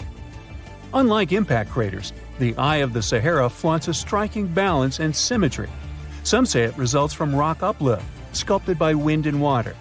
Others think it's an ancient anticline, eroded to reveal its concentric glory. Then there's a salt diapir theory, suggesting that salt's buoyancy sculpted this beauty. Dating techniques have proved that it formed 541 to 252 million years ago, give or take a million or two. Ancient tools are scattered around the outer rings of the structure near riverbeds. Some older stone tools have also been spotted in the same areas. And still, even though some spear points from the Neolithic period have been found, there aren't many signs that people were living there back then. The area seems to have been used for short-term activities like hunting and making tools. There are other unearthly mysteries that haunt our world.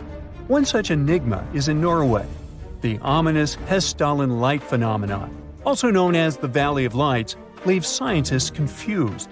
This valley is 10 miles wide. It's quite isolated, but a peculiar blue box sits high on the hillside, equipped with cameras scanning the valley.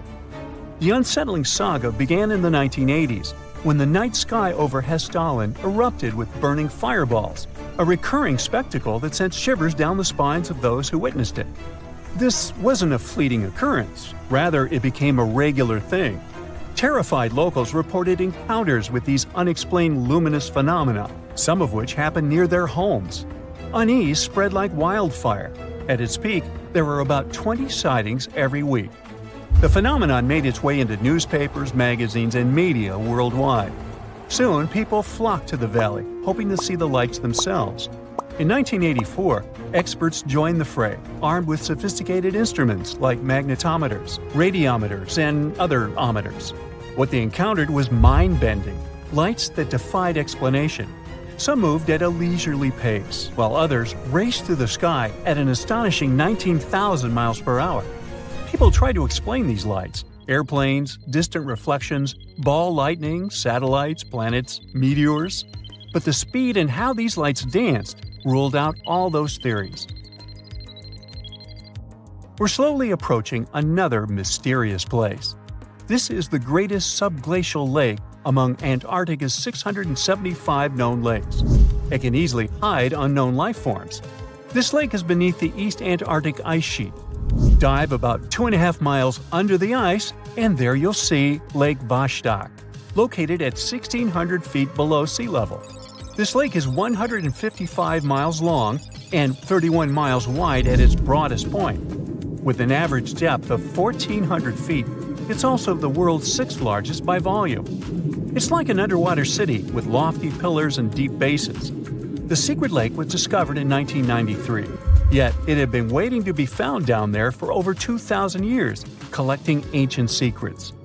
In 2012, scientists drilled through the ice, creating the longest ice core ever. They pierced the ice all the way to the lake's surface. The year 2013 brought an unexpected twist when the tranquil waters erupted during the extraction of an ice core, mixing with drilling fluids. Then they got a pristine water sample in 2015. Some believe there might be previously unknown life forms down there, since it's a fossil water reserve that's been untouched for millions of years.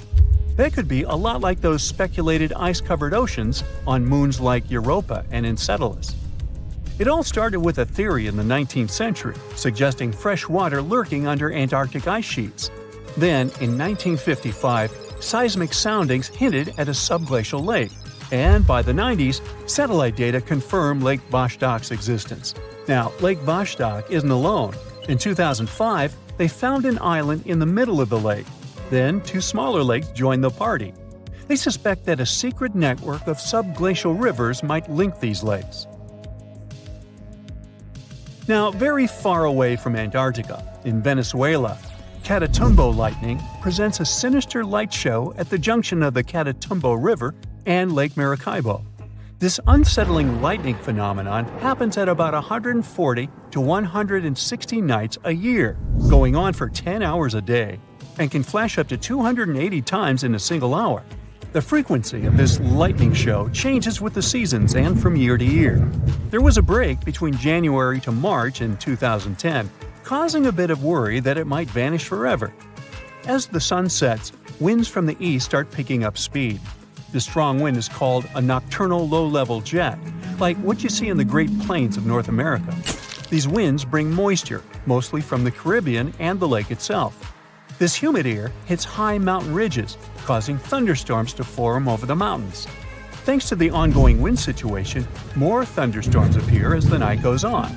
This pattern repeats itself, and is why this area has the highest annual lightning rate globally. The next place scientists cannot explain is in China. That is the Longyou Caves. They have lofty slanted roofs and sturdy pillars. The spot remained hidden for centuries.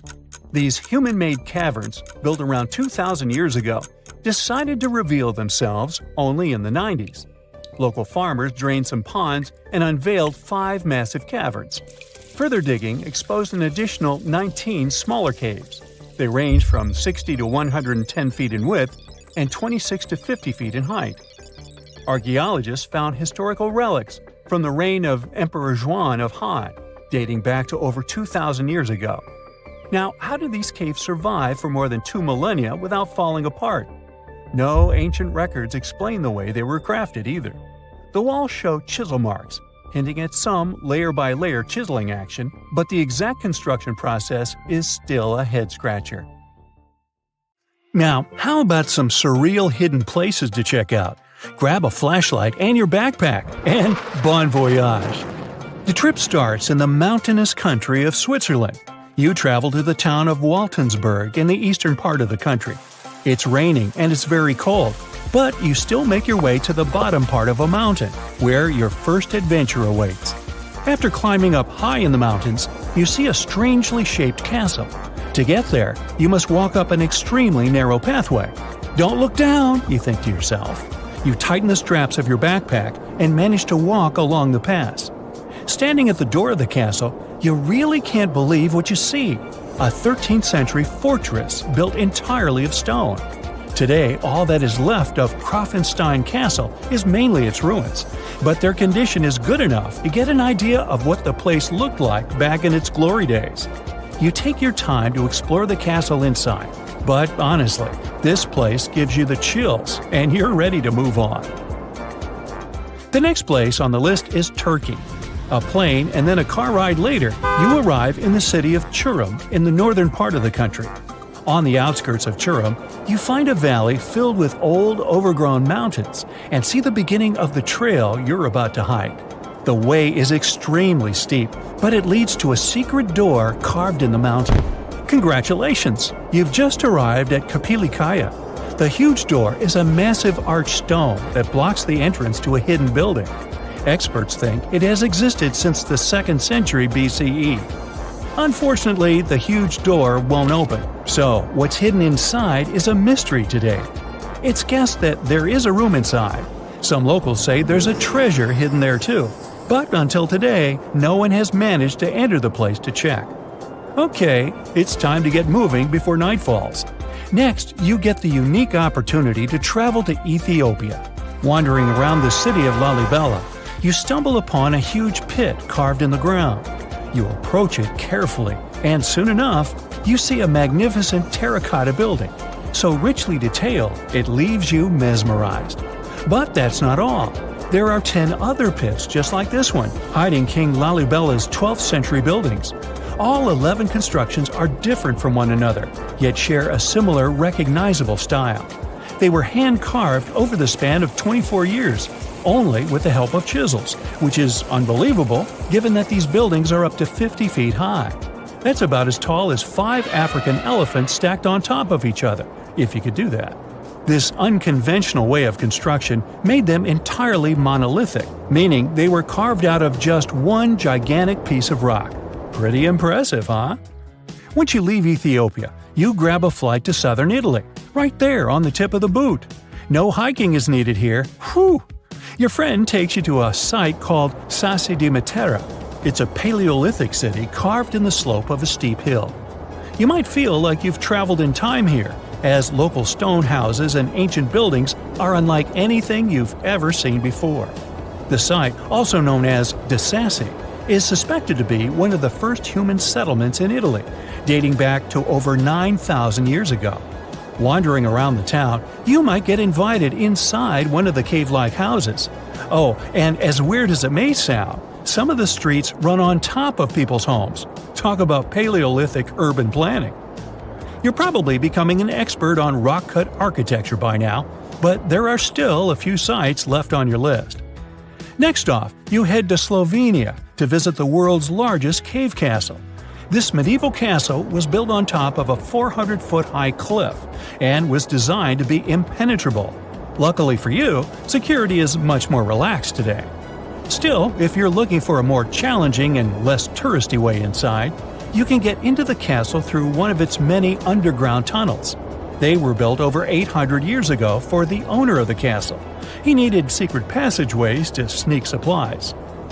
Today, Predjama Castle is both enchanting and mysterious. I'd say it depends on whether it's a warm sunny day or a cold stormy night. After this medieval experience, you head on to visit Petra, a magnificent Jordanian monument found in the middle of the desert. To get around here, you'll need a large supply of water and sunscreen because it's going to get hot. But this site is worth it. The city of Petra is a marvel of the ancient world. Back in the 4th century BCE, this region was a trading hub at the crossroads of commercial routes. Petra was a wealthy city, home to the Nabateans, an Arab Bedouin tribe that thrived in the region for many years. The rock-carved gate-like structure Petra is famous for is called the Pharaoh's Treasure. It stands at the main entrance to the site and is said to have a treasure hidden inside. You might feel tempted to check it out for yourself, but that's an adventure for another trip. For now, you hop on another plane ride, this time to the Americas. First, you visit the USA, more specifically, the mountainous state of Colorado. You make your way to Mesa Verde National Park. There, in between the greenery and abundant vegetation, you'll find over 600 dwellings built in the cave beneath the cliff, carved deep into the mountainside. This ancient village is now considered a heritage site. The local Puebloan tribe built it back in the 1190s. One of its main buildings is called the Cliff Palace. It's a multi-story construction built from sandstone and mud mortar. The palace alone housed over 150 rooms. If you're feeling sporty, you might want to visit the balcony house. To get there, you'll have to climb a 32-foot ladder. You'll get to see a mid-sized village of 38 rooms, including 2 kivas. Those are traditional chambers that were built by the Puebloans for ceremonial purposes. Still in the U.S., you make your way to the hills of South Dakota. You're there to visit one of the world's most impressive human-made sculptures on Mount Rushmore. What's so mysterious about this place, you might ask? Well, during Mount Rushmore's construction, a 70-foot-long secret tunnel was built behind the head of Abraham Lincoln. The tunnel was supposed to hold all the documents and artifacts important to the United States history. After the designers thought it through, they decided it was better to hide them in a safe box in the floor of the tunnel. The box holds the history of how Mount Rushmore came to be carved, as well as a brief history of the U.S. and the 4 presidents depicted on the mountain. Amazing, right? Now, you're headed down to Machu Picchu, a South American site hidden between the Peruvian mountains. Machu Picchu itself is already a mystery. Researchers still don't know why or even how the ancient Incan civilization managed to engineer the stone-built citadel all the way back in 1450 CE. To get there, you must endure a 3-day hike, reaching the impressive altitude of 8,000 feet above sea level. Or you can get a train, but that's no fun, right? You're here to check on a relatively new discovery. Back in 2010, French engineer David Crespi was taking measurements of the Inca ruins when he noticed a door he had never seen before. It was sealed off by stones. He went back to the site a few months later with an electromagnetic scanner. The scanner, which could detect objects behind walls, showed there were copious quantities of metals behind that sealed door. The researcher contacted the Peruvian authorities requesting to remove the rocks, but they didn't authorize it. As of today, the door is still locked. Whew, this trip was long, wasn't it? Make sure to get some rest, Indiana Jones. Hey, if you think Stonehenge is one of the oldest stone monuments ever, well, let me introduce you to Göbekli Tepe. Buckle up, we gotta travel to Turkey to meet this really old guy. Yeah, he's too old to travel. Jokes aside, Göbekli Tepe, an archaeological site located in southeastern Turkey that dates back to the Neolithic period around 10,000 BCE. It's considered to be one of the oldest and most significant archaeological discoveries in recent times. The site consists of a series of circular and rectangular structures made of stone pillars. Yeah, it does look like its younger brother Stonehenge. Some of those pillars are decorated with intricate carvings of animals and other symbols. Now, you maybe wonder, hey, why on earth did they make such a fascinating building? What was its purpose? Sorry, I got no answer for that. The purpose of the site is still unknown, but it is believed to have been a ceremonial center for the ancient people who lived in the area. The discovery of Göbekli Tepe has challenged long-held beliefs about the development of human civilization, as it suggests that complex societies may have emerged much earlier than previously thought. Okay, pack your stuff, our travel's just started. Next destination, Masada. It's an ancient fortress located in Israel on a plateau overlooking the Dead Sea. Hey, look at that view, spectacular, huh? It was built by King Herod the Great in the 1st century BCE, and it was very smartly built. Within the fortress, there were various facilities such as storehouses, barracks, a palace, and a set of cisterns capable of holding approximately 40,000 cubic meters of rainwater. People living there believed that the collected runoff from a single day's rainfall could provide sustenance for over 1,000 individuals for a period of 2 to 3 years.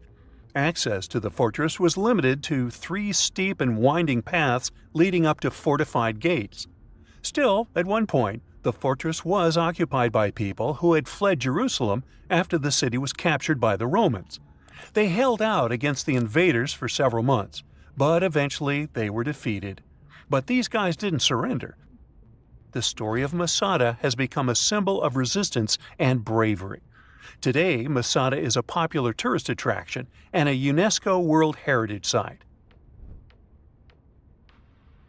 The next flight is going to be short. We're popping over to Egypt to see the Karnak Temple Complex. It's a vast ancient Egyptian temple complex located in the city of Luxor, Egypt. It was built over a period of 2,000 years and covers an area of more than 200 acres. The complex is dedicated to the worship of the deity Amun-Roka. Wait a minute, that should be Amun-Ra, and it was one of the most important religious centers in ancient Egypt. The Karnak Temple consists of several temples, chapels, and other buildings, including the Great Temple of Amun, the Temple of Khonsu, and the Temple of Ptah. Ptah! The Great Temple of Amun is the largest and most impressive temple in the complex, with massive columns, statues, and other decorations. One of the most famous features of the Karnak Temple complex is the Avenue of Sphinxes, which is a long avenue lined with Sphinx statues that leads from the entrance of the complex to the Great Temple of Amun. Another notable feature is the Hypostyle Hall, which is a massive hall with 134 columns that are over 70 feet high. The Karnak Temple Complex is a popular tourist attraction and a UNESCO World Heritage Site. It's considered one of the most important archaeological sites in Egypt and provides a fascinating glimpse into the religion and culture of ancient Egypt. Hey, we can't hop on the next flight and leave Egypt until we see the Pyramid of Djoser. It has another name, by the way. It's also known as the Step Pyramid. This ancient Egyptian site is located in Saqqara. It was built during the 27th century BCE for the pharaoh Djoser by his architect Imhotep, who is considered one of the most important figures in Egyptian history. People believe this pyramid is the first monumental structure built entirely of stone and is an important example of early Egyptian architecture. The pyramid originally stood at 203 feet tall and was surrounded by a complex of buildings and courtyards. It was constructed in 6 layers, each smaller than the one below it, giving it the distinctive step-like appearance. The pyramid was used as a burial place for Pharaoh Djoser and was surrounded by a vast necropolis that contained the tombs of many other important officials. The Grateful Dead? The Pyramid of Djoser has several renovations and additions over the centuries, including the addition of a limestone casing that covered the original step structure. However, much of the pyramid was destroyed over time, and today only the central core remains. Despite this, it remains an important archaeological site and a popular tourist attraction in Egypt. Alrighty, we're ready to move on. There's one more pretty recent discovery we gotta see today. The Tower of Jericho was only discovered during excavations in the 1950s and 60s. It's an ancient stone tower located in the city of Jericho in the West Bank. Just like Göbekli Tepe, this one is believed to be one of the oldest stone structures in the world, dating back to approximately 8000 BCE. The tower stands at over 28 feet tall. It's made up of 2 main sections, an inner tower and an outer tower, which are connected by a series of stairs. The purpose of the Tower of Jericho is not entirely clear, but it is believed to have served as a defensive structure or a watchtower. It may have also had religious significance, as it was located near a sacred spring. The Tower of Jericho is a significant archaeological site and has provided valuable insights into the early history of human civilization. It's open to visitors and is a popular destination for tourists interested in ancient history. Now, this ancient site even got attention from Netflix, and they made a movie where the action takes place in Mohenjo-Daro.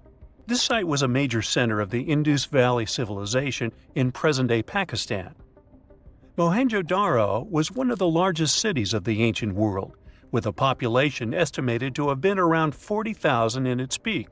Trust me, that must have been a crazy megalopolis back then. The city was notable for its advanced urban planning, with sophisticated drainage and sanitation systems, and its impressive architecture, including the Great Bath and the Granary. Mohenjo-Daro was abandoned around 1900 BCE, and its ruins were only rediscovered in the 1920s.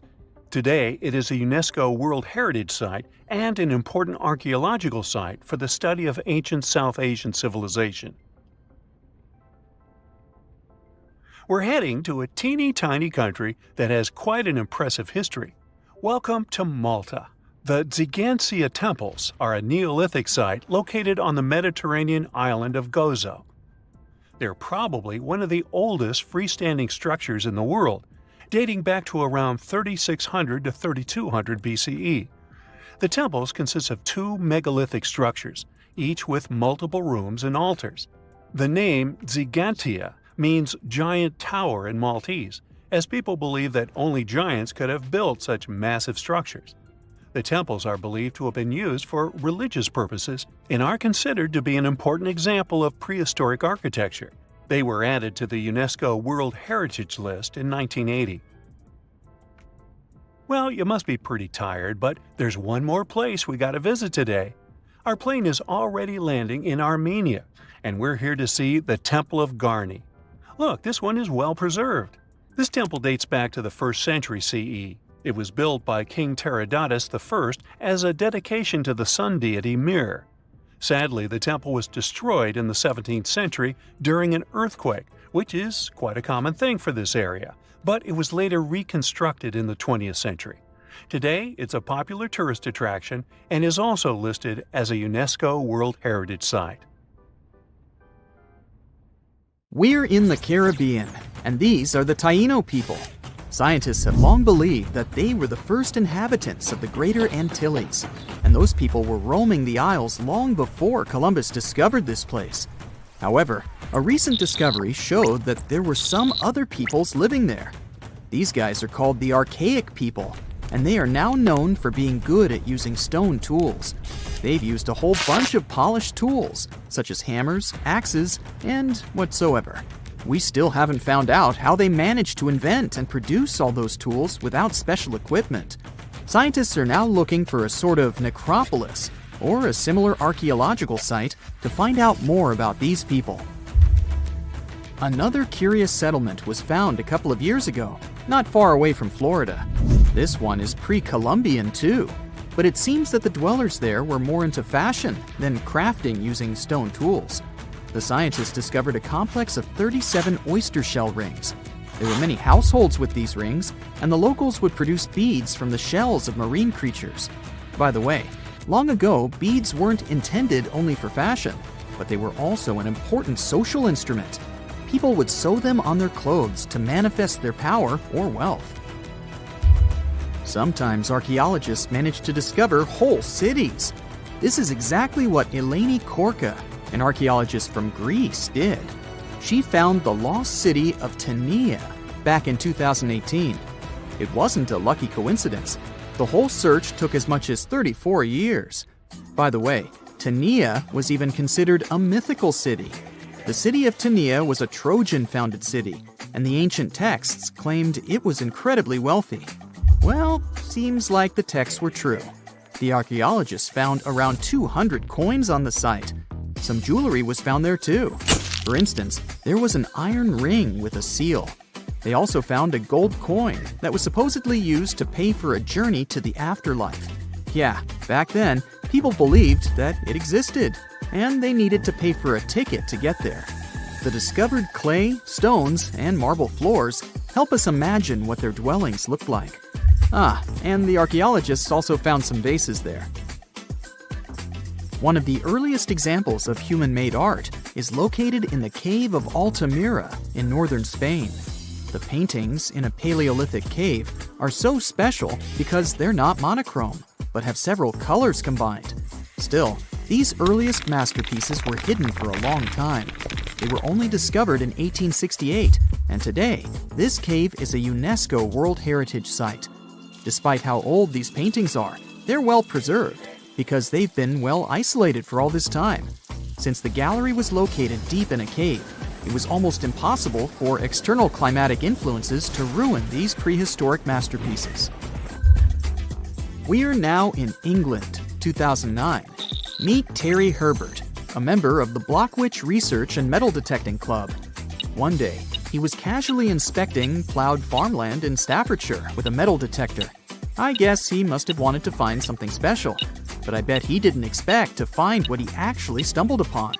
He discovered something that scientists later called the largest hoard of Anglo-Saxon gold and silver metalwork ever found.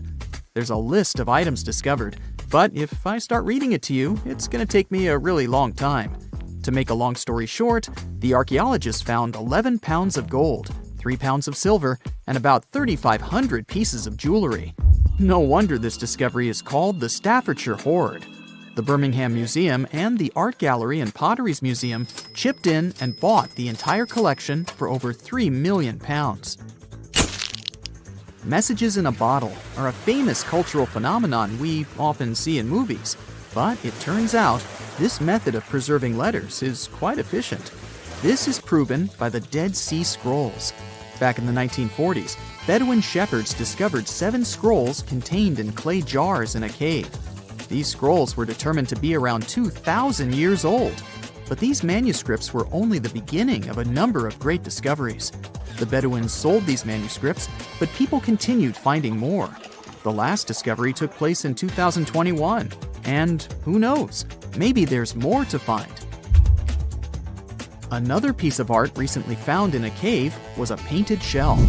This fossil was discovered in northern Italy, and scientists believe such fossils were collected by Neanderthals.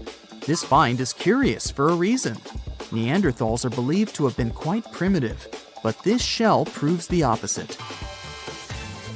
Back in 2004, Robert Muckle, an archaeology professor, heard about a peculiar site hidden in the forest of the North Shore Mountains of British Columbia. Robert knew that a few old cans and a saw blade had been found there. This place was believed to be a sort of logging camp, but a thorough excavation that took 14 years to complete revealed something different. Turns out, it wasn't a logging camp, but a long-lost Japanese settlement. The archaeologists found around 1,000 items, such as white and blue rice bowls, teapots, pocket watches, sake bottles, and buttons. The ceramics weren't that well preserved, so they only discovered hundreds of fragments. In one of his interviews, Robert mentioned that they also found remnants of a bathhouse. The community that lived there was pretty small, since there were only about 14 houses found. The scientists believe that they must have lived there in secret. People have changed their preferences over the centuries. Fashion has certainly changed, and our houses too, not to mention our technologies. But there's one thing for sure that's been unchanged: our love for food. Scientists managed to discover some of the oldest examples of people's favorite food. They inspected some ancient pottery and managed to find traces of best-loved food dating back to around 2000 BCE. It all happened in Sicily, and guess what that food was? No, it wasn't pizza or pasta, but olive oil. And there's more. Researchers from Egypt discovered some lumpy substance in some ancient pottery, which turned out to be cheese. It dates back to the 13th century BCE. I guess it didn't smell nice, since that cheese is estimated to be over 3,000 years old and was bacteria-ridden. Cool fact here, this cheese must have been quite exquisite. After studying it, scientists came to the conclusion that it was cooked with a variety of milks. They claim ancient people used a mixture of cow's milk and sheep or goat's milk. You probably thought, hey, you mentioned olive oil and cheese, but what about bread? Sure, bread is inseparable from almost any culture, and different people have had their own type of bread. And there's scientific proof that bread was one of the first dishes people learned how to cook. A group of archaeologists found some bread that was over 14,000 years old. 14,400 years old, to be precise. What's weird is that people back then weren't familiar with agriculture. They were hunters. And technically, this old bread predates the age of agriculture by 4,000 years. Yeah, there's still much to learn about the ancient world. Here comes not the sun, and the Beatles song, but here comes the bonus fact. And right, it's about the Beatles. Yeah, I know, they're not exactly new. The band was formed in 1960. But not all of our facts have to be thousands of years old to be cool. Back in 1966, the Beatles did a live performance of their song Paperback Writer on the TV program Top of the Pops. The BBC somehow didn't record the performance, and all the fans were sure it was lost. Nope. Turns out that David Chandler, a fan of the Beatles, recorded the show with his personal camera. It was long forgotten and stored in the attic for many years. The recording was rediscovered